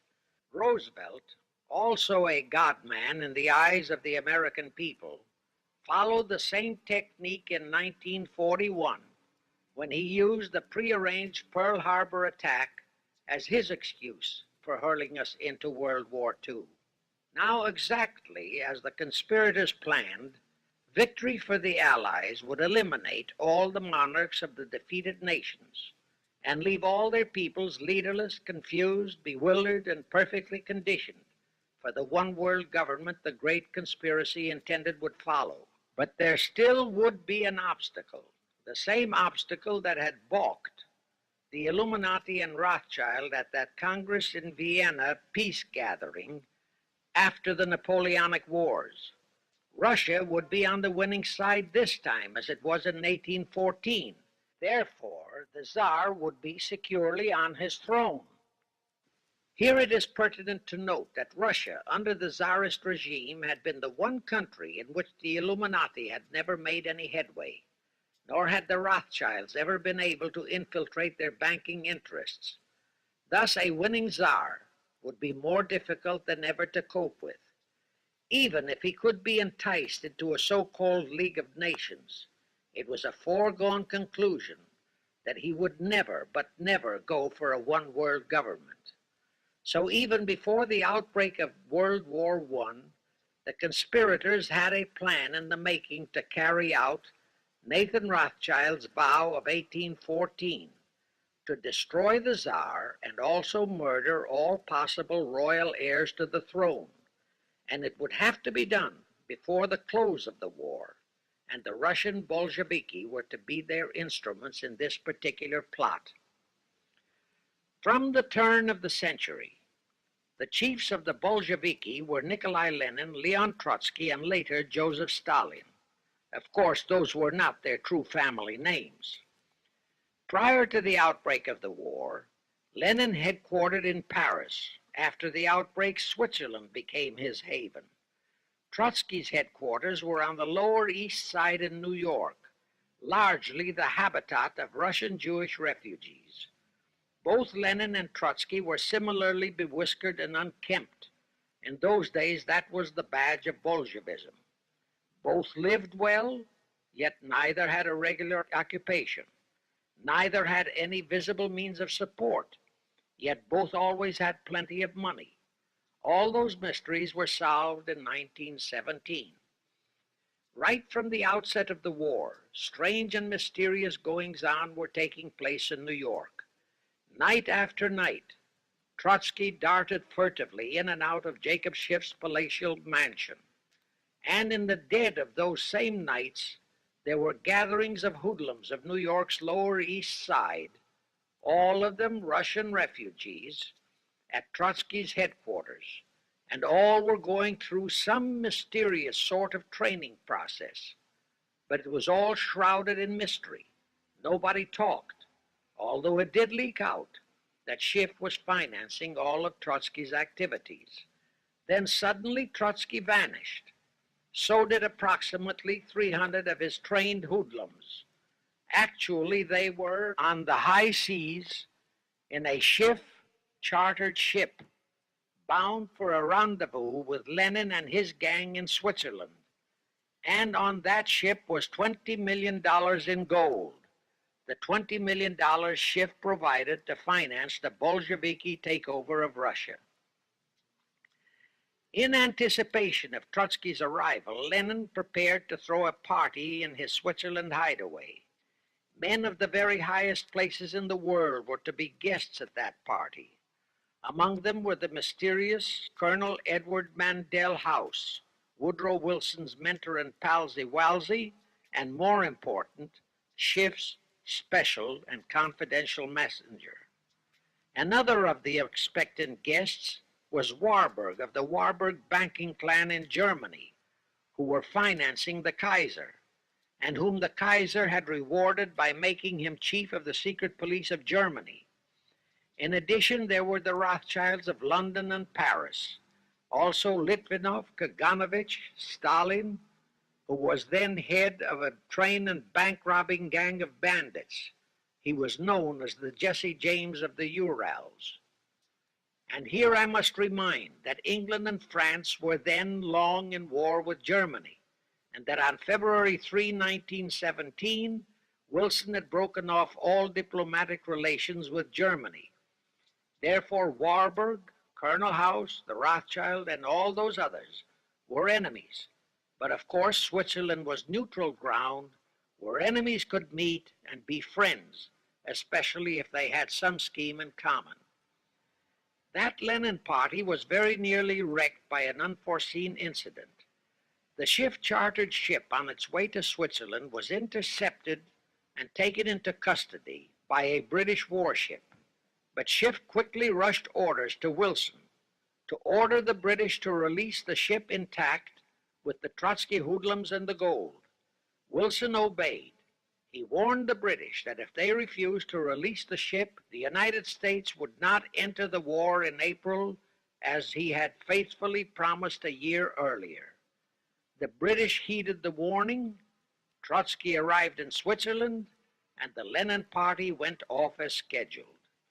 But they still faced what ordinarily would have been the insurmountable obstacle of getting the Lenin-Trotsky band of terrorists across the border into Russia. Well, that's where Brother Warburg, chief of the German secret police, came in. He loaded all those thugs into sealed freight cars and made all the necessary arrangement for their secret entry into Russia. The rest is history. The revolution in Russia took place, and all members of the royal Romanov family were murdered. Now, my chief objective is to establish beyond even a remote doubt that communism, so-called, is an integral part of the Illuminati's great conspiracy for the enslavement of the entire world, that communism, so-called, is merely their weapon and bogeyman word to terrify the peoples of the whole world, and that the conquest of Russia and the creation of communism was in great part organized by Schiff and the other international bankers right in our own city of New York. A fantastic story? Yes, some might even refuse to believe it. Well, for the benefit of any doubting Thomas, I will prove it by reminding that just a few years ago, Charlie Knickerbocker, a Hearst newspaper columnist, published an interview with John Schiff, grandson of Jacob, in which young Schiff confirmed the entire story and named the figure old Jacob contributed, $20 million.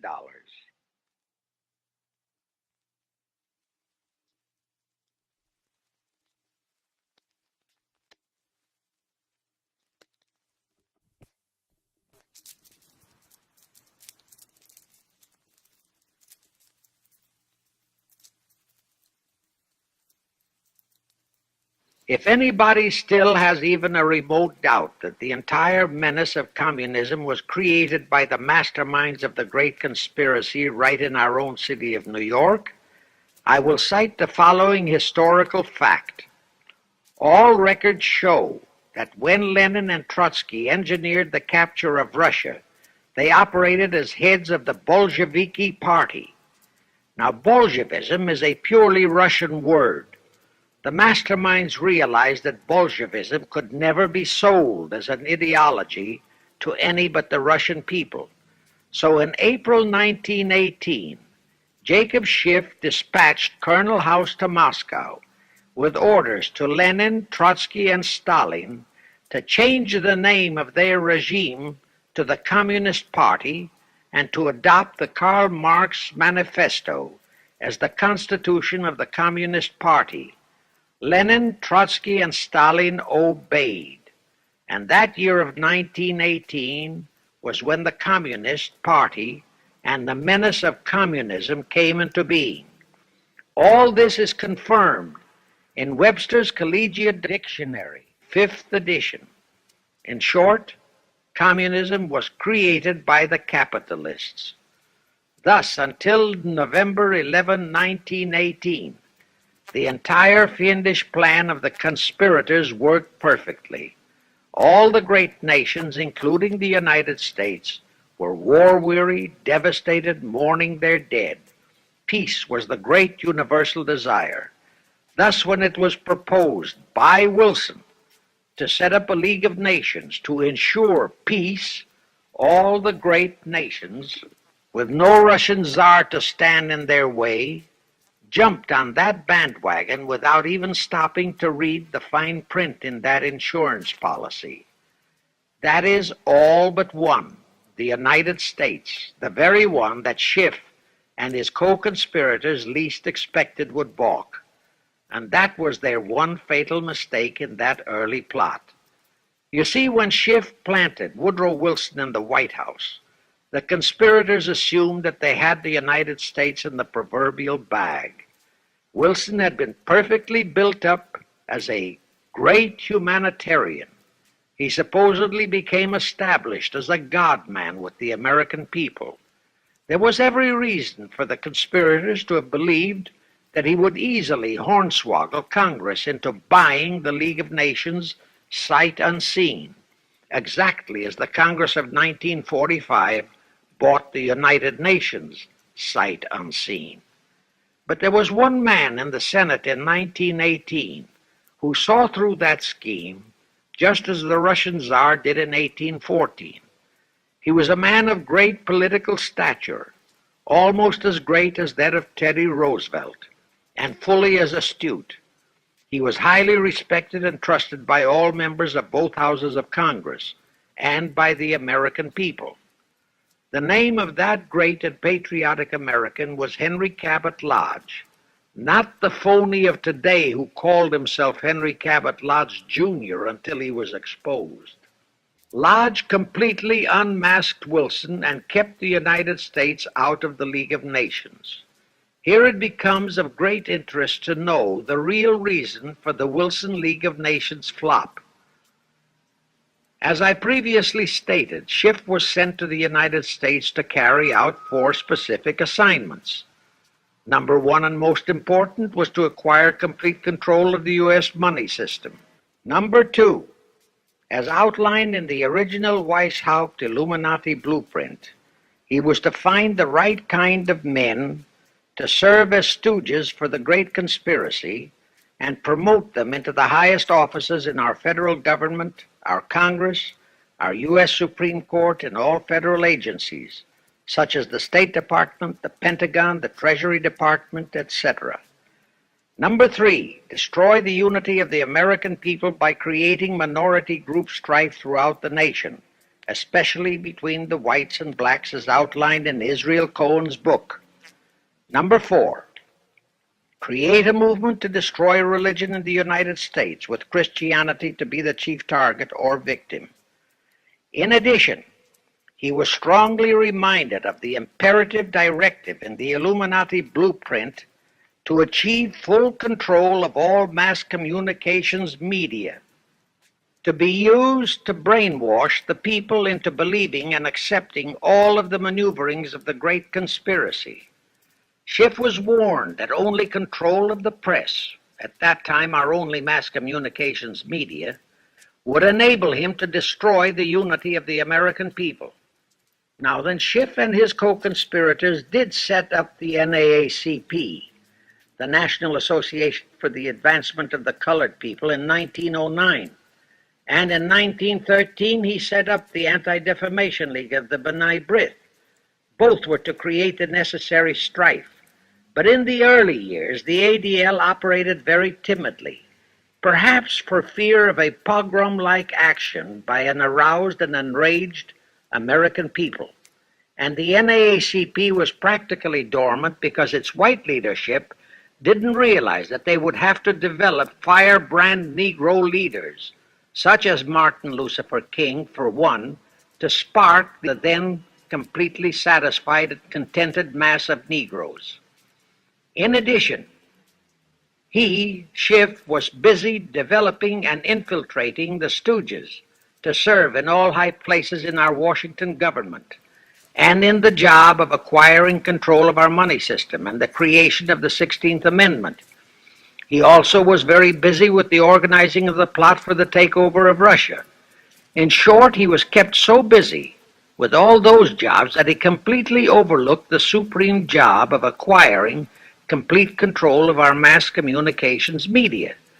That oversight was the direct cause for Wilson's failure to lure the United States into the League of Nations, because when Wilson decided to go to the people to overcome the opposition of the lodge-controlled Senate, despite his established but phony reputation as a great humanitarian, he found himself faced by a solidly united people and by a loyal press whose only ideology was Americanism and the American way of life.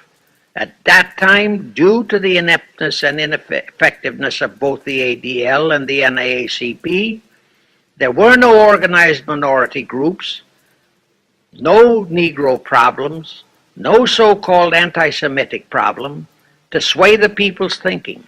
There were no lefts, there were no rights, no prejudices for crafty exploitations.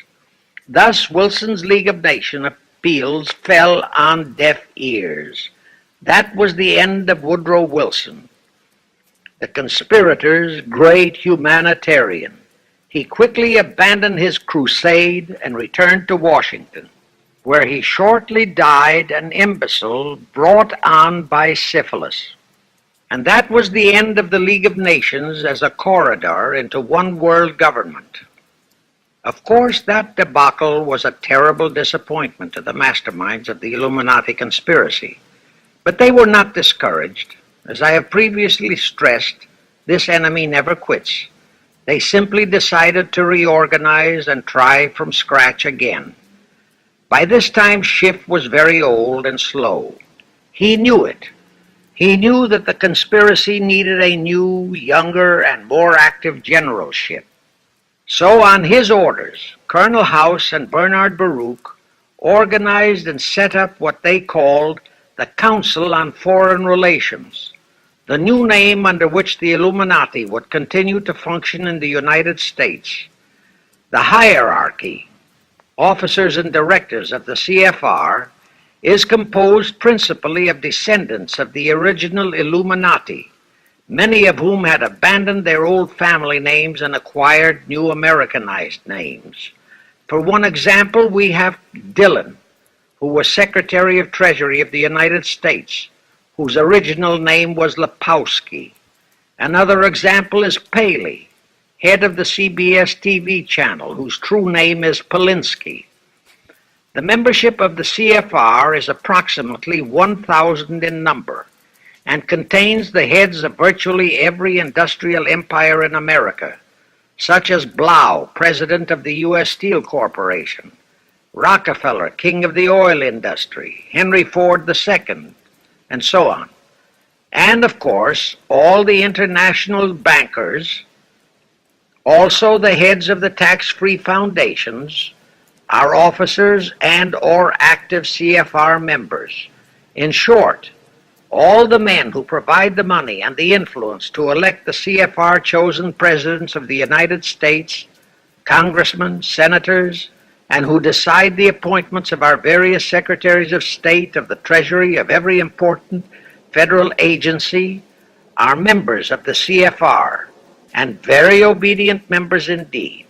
Now, just to cement that fact, I will mention the names of a few of the United States presidents who were members of the C.F.R. Franklin Roosevelt, Herbert Hoover, Dwight D. Eisenhower, Jack Kennedy.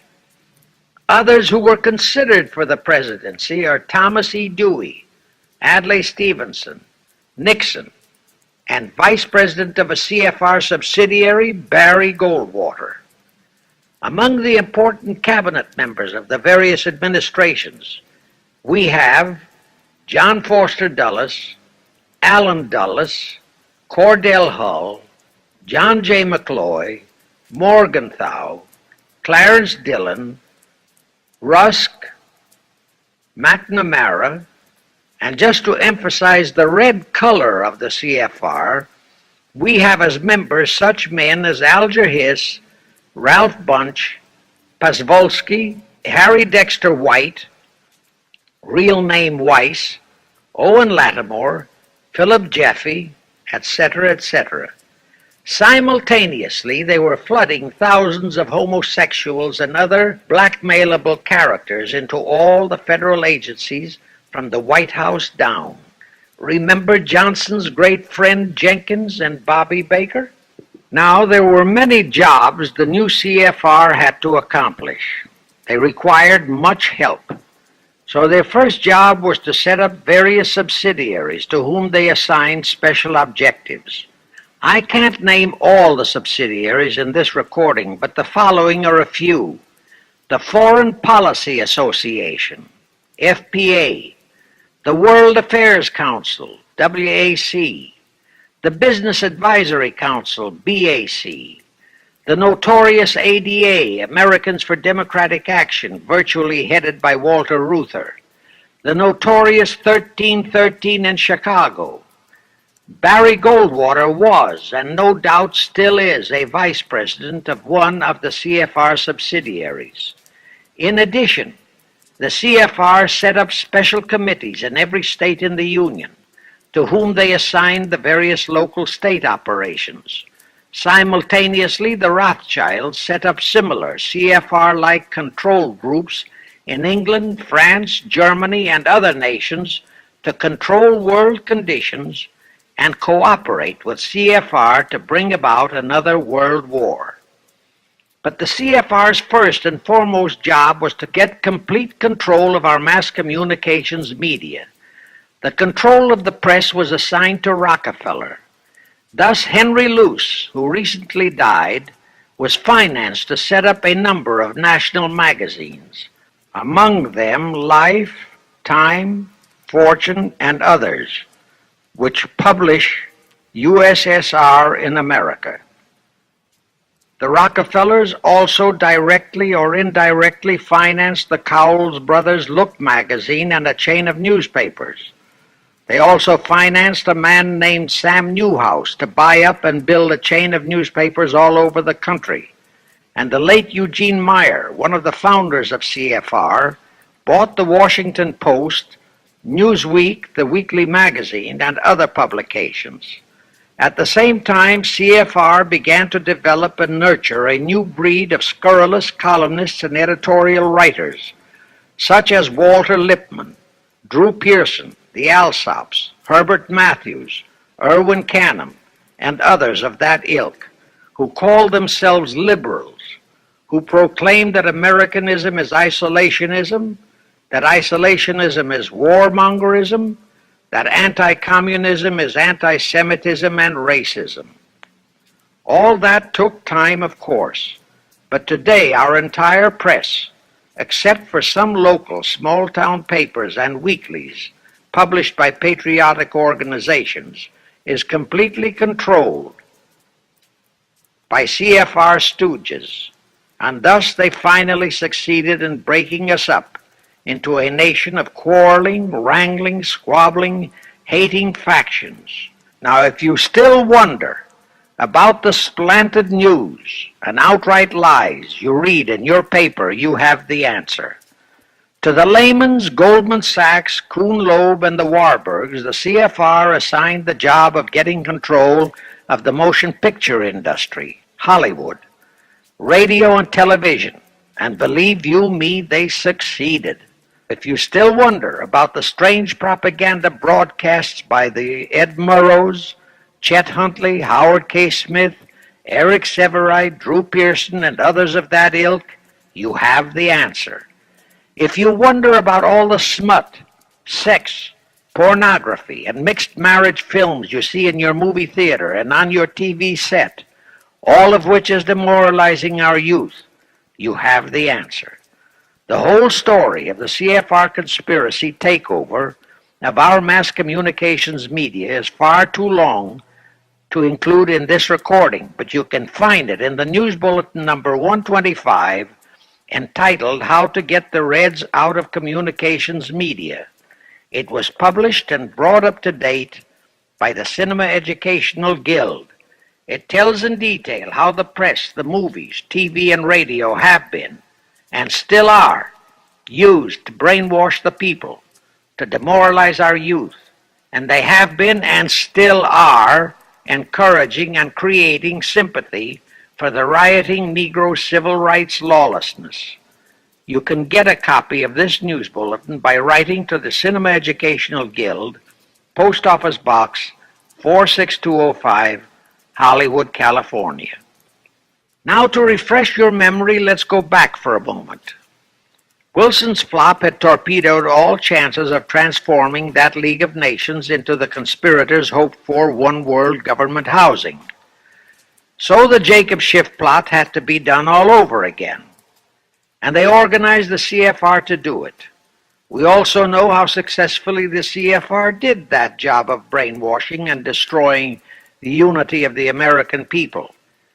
But as was the case with the Schiff plot, the climax and the creation of a new housing for their one-world government required another world war, a war that would be even more horrible and more devastating than the First World War, in order to get the people of the world to again clamor for peace and a means to end all wars.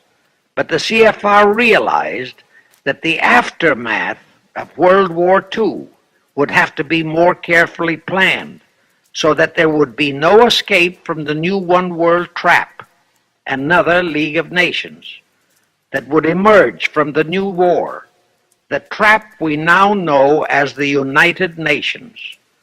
And they hit upon a perfect strategy to ensure that no escape. Here's how they did it.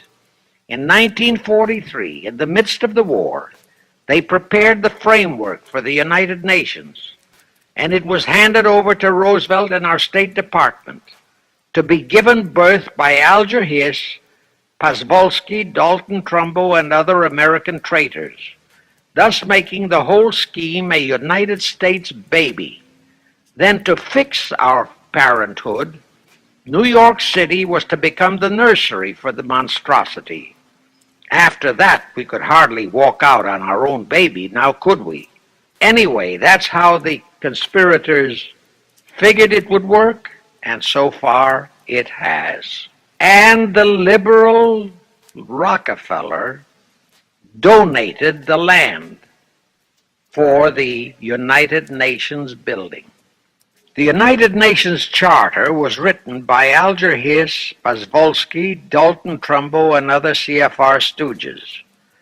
A phony so-called UN conference was set up in San Francisco in 1945. All the so-called representatives of 50-odd nations gathered there, promptly signed the charter, and the despicable traitor Alger Hiss flew to Washington with it, elatedly submitted it to our Senate, and the Senate, elected by our people to safeguard our security, signed the charter without so much as reading it.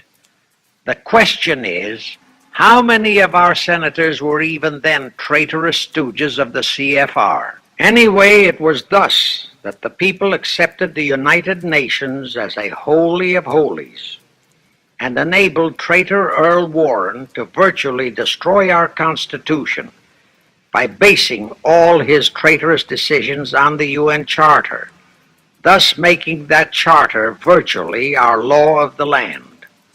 However, for all the dirty work that had to be done to solidify the UN, the new housing of the One World plot, they still required the aid of our leaders in Washington. So now I will emphasize the fiendish cleverness of the C.F.R. masterminds. To the vast majority of the American people, our foreign policy for many years has been a complete enigma. Most of us simply can't understand why this great nation is seemingly floundering so helplessly in the art of diplomacy. We can't understand why our leaders are seemingly so confused and bewildered in all their dealings with Moscow, France, and other nations, and with the UN. We always hear them proclaiming that in view of our overwhelming economic and military superiority, we must always lead from strength. Yet at all the summit meetings and conferences, they cringe and stammer and stutter, and so to speak, come out with their tails between their hind legs. We can't understand the foreign aid to Tito, an avowed enemy, to Poland, an avowed enemy, to all the avowed communist nations. We can't understand why the expenditure of hundreds of billions of dollars has failed to slow down, let alone stop, the march of communism. We are perplexed by the seeming ineptness of the State Department, the Defense Department, the CIA, the USIA, of all our federal agencies. Again and again and again we have been startled, shocked, bewildered, and horrified by their mistakes in Berlin, in Korea, in Laos, in Katanga, in Cuba, in Vietnam. Mistakes that always favor the enemy, never the United States. Under the law of averages, they should have made at least one or two mistakes in our favor, but they never did. What's the answer? The answer is the C.F.R. and the parts played by their subsidiaries and stooges in Washington. Thus we know that complete control of our foreign relation policy is the key to the success of the entire Illuminati One World plot. Here is the further proof. Earlier I fully established that Schiff and his gang had financed the Lenin-Trotsky-Stalin takeover of Russia and fashioned its communist regime into becoming their chief instrument to keep the world in turmoil and to finally terrorize all of us into seeking peace in a UN One World government. But the conspirators knew that the Moscow gang could not become such an instrument until and unless the whole world would accept the communist regime as the legitimate, de jure government of Russia. Only one thing could accomplish that: recognition by the United States. The conspirators figured that the whole world would follow our lead, and that's when the Wilson flop very nearly wrecked the entire plot. Throughout the following 3 Republican administrations, the C.F.R. pulled every trick in their bag to induce Harding, Coolidge, and Hoover to grant that recognition, but all 3 refused. As a result, in the late 1920s, the Stalin regime was in dire straits. Despite all purges and secret police controls, the Russian people were growing more and more restive. It is a matter of record, admitted by Litvinov. that during 1931 and 1932, Stalin and his whole gang were always packed and ready for instant flight. They landed Franklin Roosevelt in the White House. Crafty, unscrupulous, utterly without conscience, that charlatan traitor turned the trick for them. Without even asking consent of Congress, he unlawfully proclaimed recognition for the Stalin regime. That did it. And exactly as the conspirators figured, the whole world did follow our lead. Automatically, that squelched the previously growing resistance movement of the Russian people. That automatically launched the greatest menace the civilized world has ever known. The rest is too well known to need repeating. We know how Roosevelt and his traitorous State Department kept building up the communist menace right here in our own country, and thus throughout the world. We know how he perpetrated that Pearl Harbor atrocity for his excuse to hurl us into World War II. We know all about his secret meetings with Stalin at Yalta and how he, with Eisenhower's help, delivered the Balkans and Berlin to Moscow. And last, but by no means least, we know that 20th century Benedict Arnold not only dragged us into that new corridor, the United Nations, into one world government, but actually schemed all the arrangements to plant it within our country. In short, the day that Roosevelt entered the White House, the C.F.R. conspirators regained full control of our foreign relations machinery and firmly established the United Nations as the housing for the Illuminati one world government. I wish to stress one other very vital point. That Wilson League of Nations flop brought Schiff and his gang to the realization that control of just the Democratic Party was not enough. True, they could create a crisis during the Republican administration, as they did in 1929 with their Federal Reserve manufactured crash and depression, which would bring another Democrat stooge back into the White House. But they realized that a 4-year disruption in their control of our foreign relation policies could play havoc with the progress of their conspiracy. It could even break up their entire strategy, as it almost did before Roosevelt saved it with his recognition of the Stalin regime. Thereupon, after that Wilson debacle, they began to formulate plans to achieve control of both of our national parties.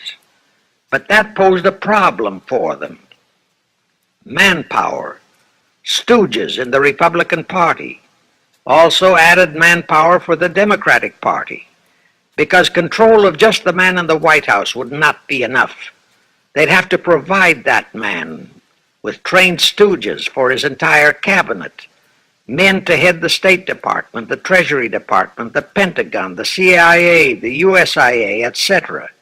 In short, every member of the various cabinets would have to be a chosen tool of the C.F.R., such as Rusk and McNamara. Also all undersecretaries and assistant secretaries. That would give the conspirators absolute control of all our policies, both domestic and, most important, foreign. That course of action would require a reserve pool of trained stooges, instantaneously ready for administrative changes and for all other exigencies. All such stooges would of necessity have to be men of national reputation, high in the esteem of the people, but they would have to be men without honor, without scruple, without conscience, men who would be vulnerable to blackmail. It is needless for me to stress how well the C.F.R. succeeded. The immortal Joe McCarthy fully revealed that there are thousands of such security risks in all federal agencies. Scott McCloud unmasked thousands more, and you know the price Otepka has had to pay and is still paying for his expositions before a Senate committee of the traitors in the State Department. And you know that the men in the State Department who delivered Cuba to Castro have not only been shielded, but promoted.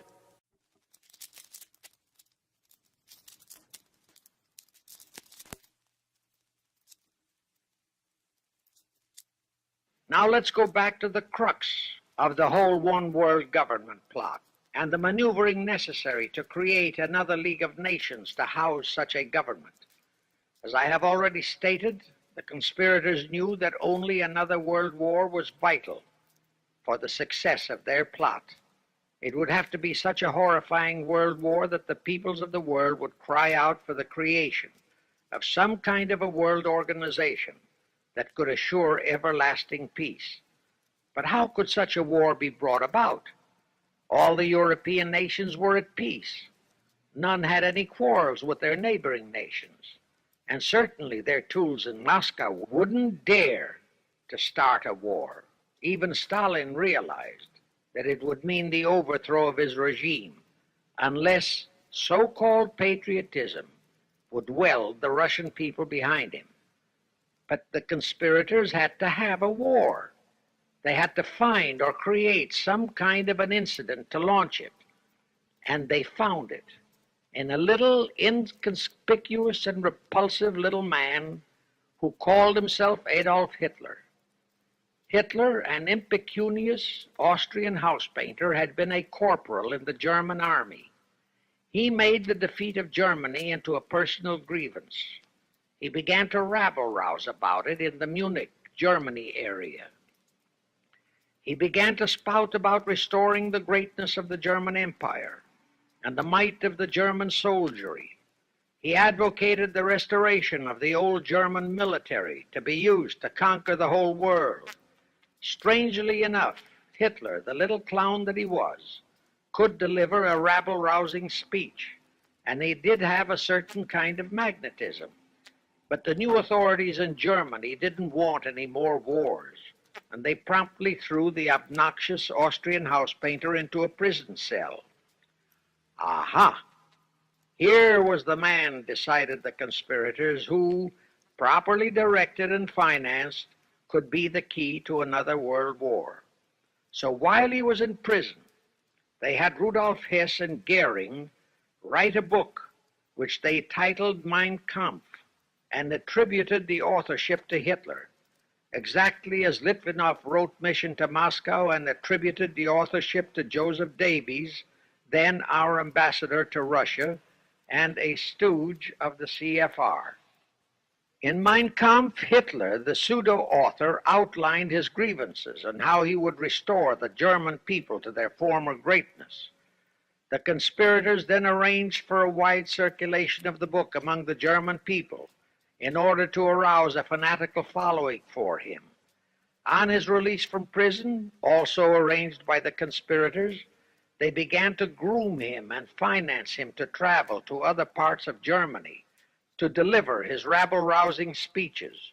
Soon he gathered a growing following among other veterans of the war, and that soon spread to the masses, who began to see in him a savior for their beloved Germany. Then came his leadership of what he called his Brown Shirt Army and the March on Berlin. That required a great deal of financing, but the Rothschilds, the Warburgs, and others of the conspirators provided all the money he needed. Gradually, Hitler became the idol of the German people, and then they overthrew the von Hindenburg government, and Hitler became the new Führer. But that still was no reason for a war. The rest of the world watched Hitler's rise, but saw no reason to interfere in what was distinctly a domestic condition within Germany. Certainly none of the other nations felt it was a reason for another war against Germany, and the German people were not yet incited into enough of a frenzy to commit any acts against any neighboring nation, not even against France, that would lead to a war. The conspirators realized they would have to create such a frenzy that would cause the German people to throw caution to the winds and at the same time horrify the whole world. And incidentally, Mein Kampf was actually a follow-up of Karl Marx's book, A World Without Jews.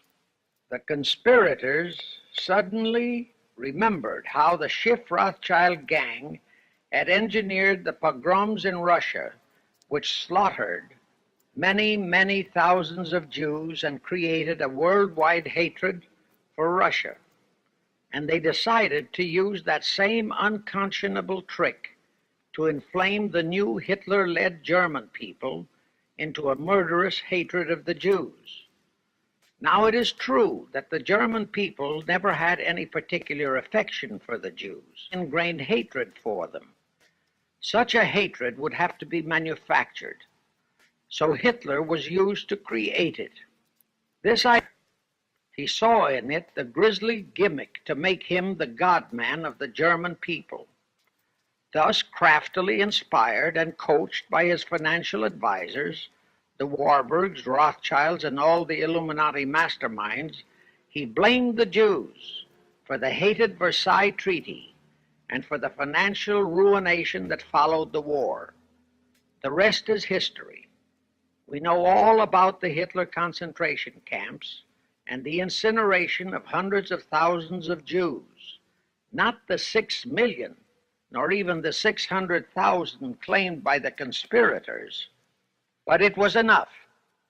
And here let me reiterate how little the internationalist bankers, the Rothschilds, Schiffs, Lehmans, Warburgs, Baruchs, care about their racial brethren who were the victims of their nefarious schemes. In their eyes, the slaughter of the several 100,000 innocent Jews by Hitler didn't bother them at all. They considered it a necessary sacrifice to further their Illuminati one-world plot, just as the slaughter of the many millions in the wars that followed was a similar necessary sacrifice. And here is another grisly detail about those concentration camps. Many of the Hitler soldier executioners in those camps had previously been sent to Russia to acquire their arts of torture and brutalization so as to emphasize the horrors of the atrocities. All this created a new worldwide hatred for the German people, but it still did not provide a cause for war. Thereupon Hitler was in land. You remember how Chamberlain, diplomats of Czechoslovakia and France surrendered to that demand. That led to further Hitlerian demands for territories in Poland and in the French Saar territories. Those demands were rejected. Then came his pact with Stalin. Hitler had been screaming hatred against communism. Oh, how he ranted against communism. But actually, Nazism was nothing but socialism, and communism is, in fact, socialism. But Hitler disregarded all that. He entered into a pact with Stalin to attack and divide Poland between them. While Stalin marched into one part of Poland, for which he was never blamed, the Illuminati mastermind saw to that. Hitler launched a blitzkrieg on Poland from his side. The conspirators finally had their new world war, and what a horrible war it was. And in 1945, the conspirators finally achieved the United Nations, their new housing for their one world government.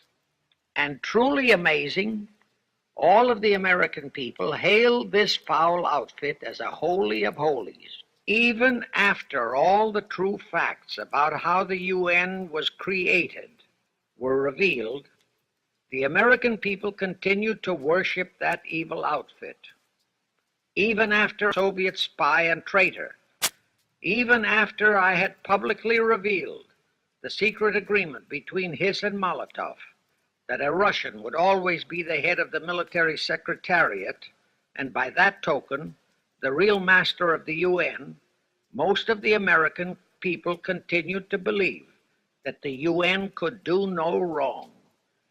Even after Tryggvi, the first Secretary General of the UN, confirmed that Hiss-Molotov secret agreement in his book For the Cause of Peace, the vast majority of our people refused to lose faith in the UN. Even after the truth about the Korean War was revealed, how the Russian General Vasiliev head of that UN military secretariat, was given a leave of absence by the UN so that he could take command of the North Koreans and Red Chinese who were fighting the so-called UN police action under our own General MacArthur, who by orders of the UN was fired by the pusillanimous Truman in order to prevent his winning that war. Our people still believed in the UN. Despite our 150,000 sons who were murdered and maimed in that war, the people continued to regard the UN as a sure means for peace, even after it was revealed in 1951 that the UN, using our own American soldiers under UN command and the UN flag, in collusion with our traitorous State Department and the Pentagon, had been invading many small cities in California and Texas in order to perfect their plan for the complete takeover of our country. Most of our people brushed it off and continued their belief that the UN is a holy of holies. Do you know that the UN Charter was written by traitor Alger Hiss, Molotov, and Vyshinsky? That Hiss and Molotov had made that secret agreement that the military chief of the UN was always to be a Russian appointed by Moscow? Do you know that at their secret meetings at Yalta, Roosevelt and Stalin, at the behest of the Illuminati operating as the C.F.R., decided that the UN must be placed on American soil? Do you know that most of the UN Charter was copied intact, word for word, from the Marx Manifesto and Russia's so-called Constitution? Do you know that the only two senators who voted against the UN so-called treaty were the only two senators who had read it? Do you know that since the UN was founded, communist enslavement has grown from 250 million to 1 billion? Do you know that since the UN was founded to ensure peace, there have been at least 20 major wars incited by the UN, just as they are now inciting a war against Little Rhodesia? Do you know that under the UN setup, the American taxpayers have been forced to make up the UN Treasury deficit of many millions of dollars because of Russia's refusal to pay her share? Do you know that the UN has never passed a resolution condemning Russia or her so-called satellites, but always condemns our allies? Do you know that J. Edgar Hoover said, "The overwhelming majority of the communist delegations to the UN are espionage agents"? And now, 66 senators voted for a consular treaty to open our entire country to Russian spies and saboteurs. Do you know that the UN helps Russia's conquest of the world by preventing the free world from taking any action whatsoever except to debate each new aggression in the UN General Assembly? Do you know that at the time of the Korean War, there were 60 nations in the UN, yet 95% of the UN forces were our American sons, and practically 100% of the cost was paid by the United States taxpayers?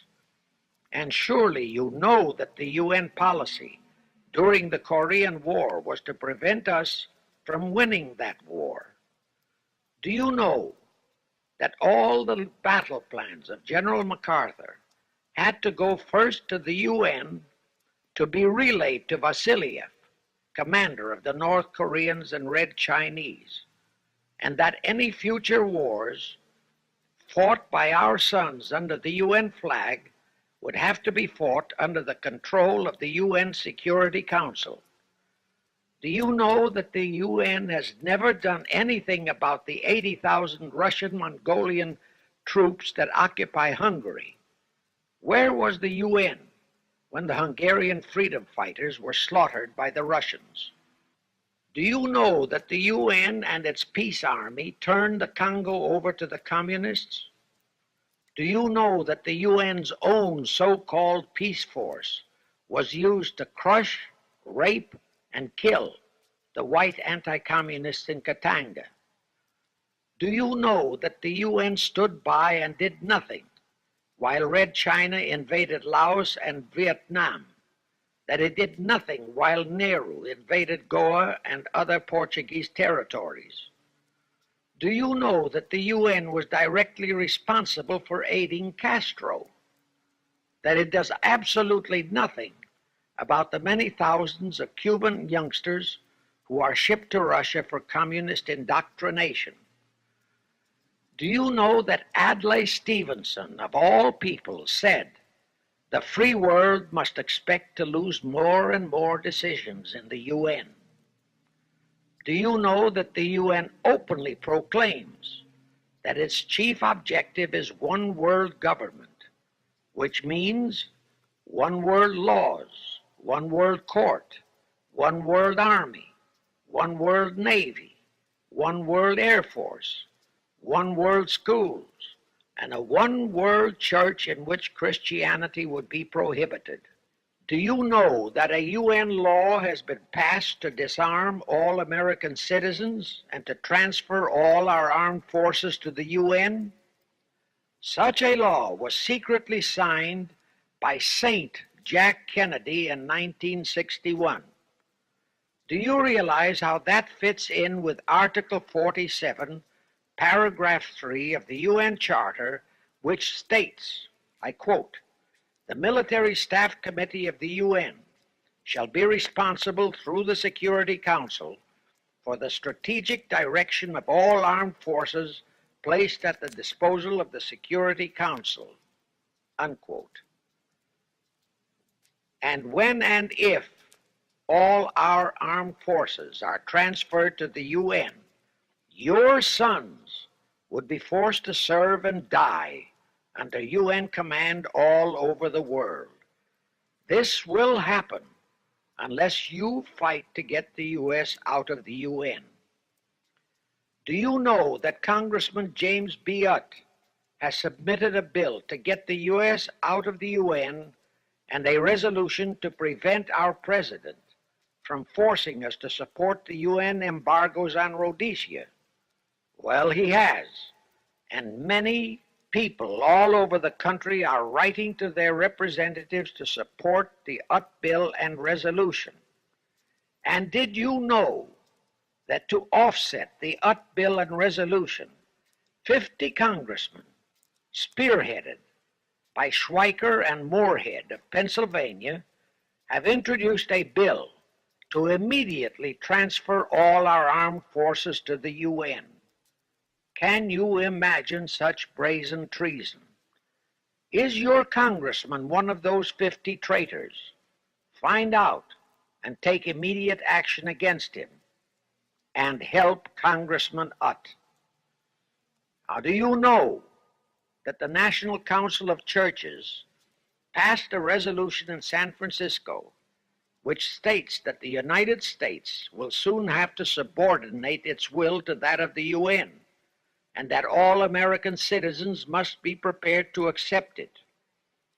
Is your church a member of the National Council of Churches? In connection with that, bear in mind that God is never mentioned in the UN Charter, and their meetings are never opened with prayer.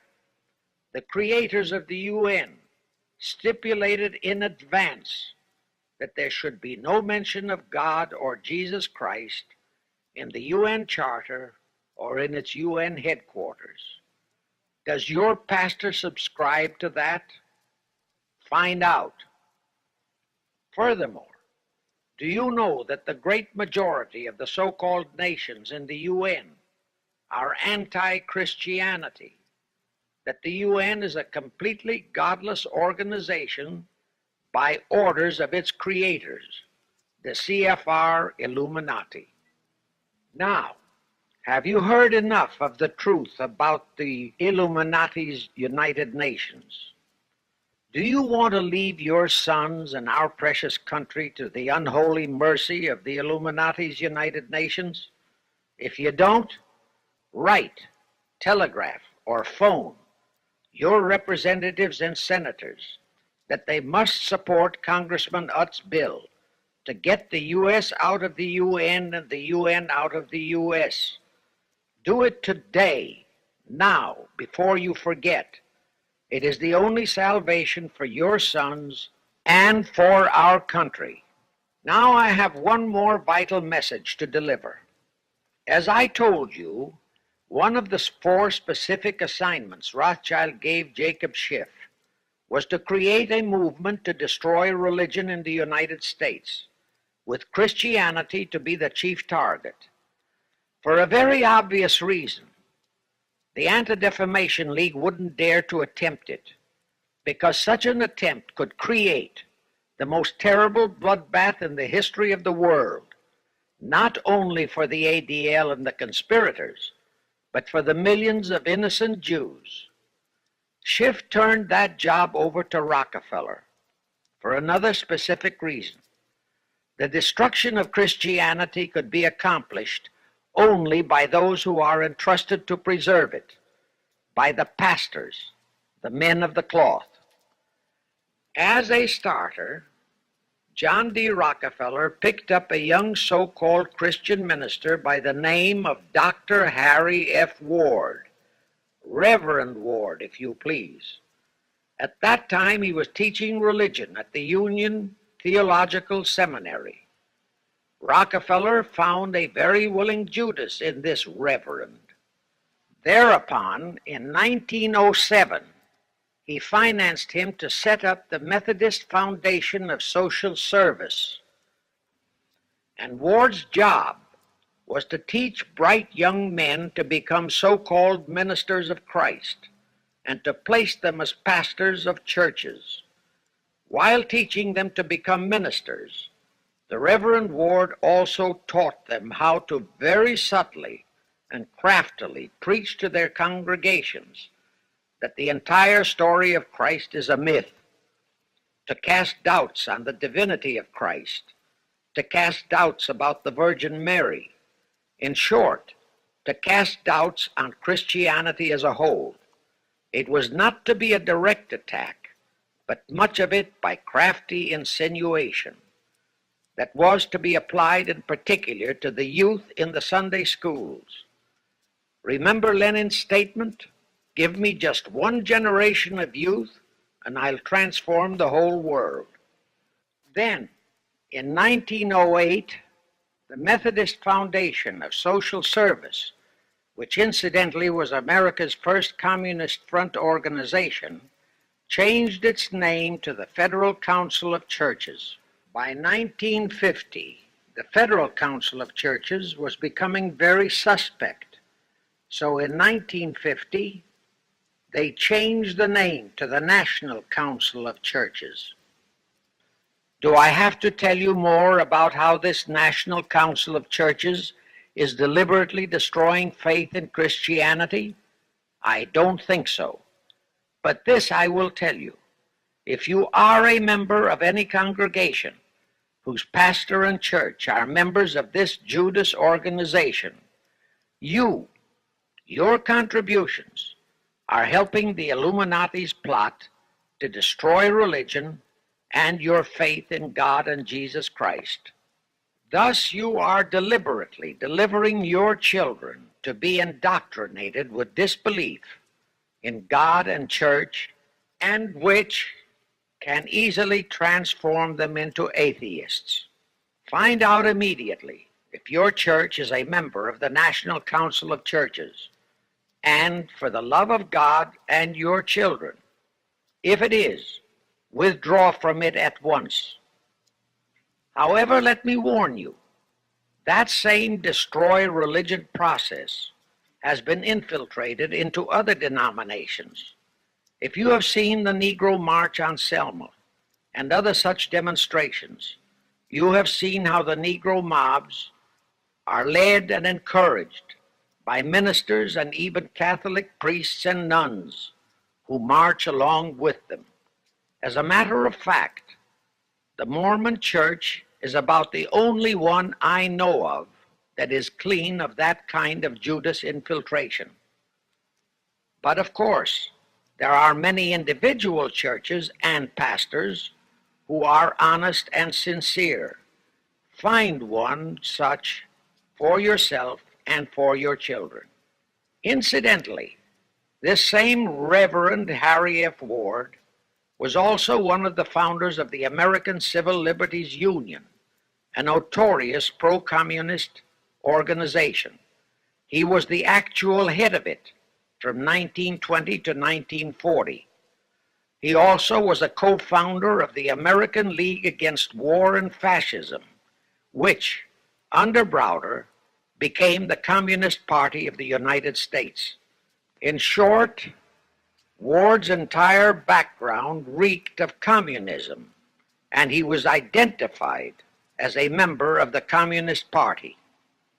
He died a vicious traitor to both his church and country, and this was the man old John D. Rockefeller picked and financed to destroy America's Christian religion, in accordance with the orders given to Schiff by the Rothschilds.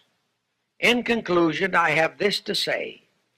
You probably are familiar with the story of how one Dr. Frankenstein created a monster to do his will of destroying his chosen victims, but how instead, in the end, that monster turned on his own creator, Frankenstein, and destroyed him. Well, the Illuminati, C.F.R, has created a monster called the United Nations, who, supported by their minority groups, rioting Negroes, the traitorous mass communications media, and the traitors in Washington, was created to destroy the American people. Well, we know all about that many-headed Hydra monster. We know the names of those who created that monster. We know all their names. And I predict that one fine day the American people will come fully awake and cause that very monster to destroy its creator. True, the majority of our people are still being brainwashed, deceived, and deluded by our traitorous press, TV, and radio, and by our traitors in Washington. But surely, by now, enough is known about the UN to stamp that outfit as a deadly, poisonous rattlesnake in our midst. My only wonder is what it will take to awaken and arouse our people to the full truth. Perhaps this record will do it. 100,000 or 1,000,000 copies of this record can do it.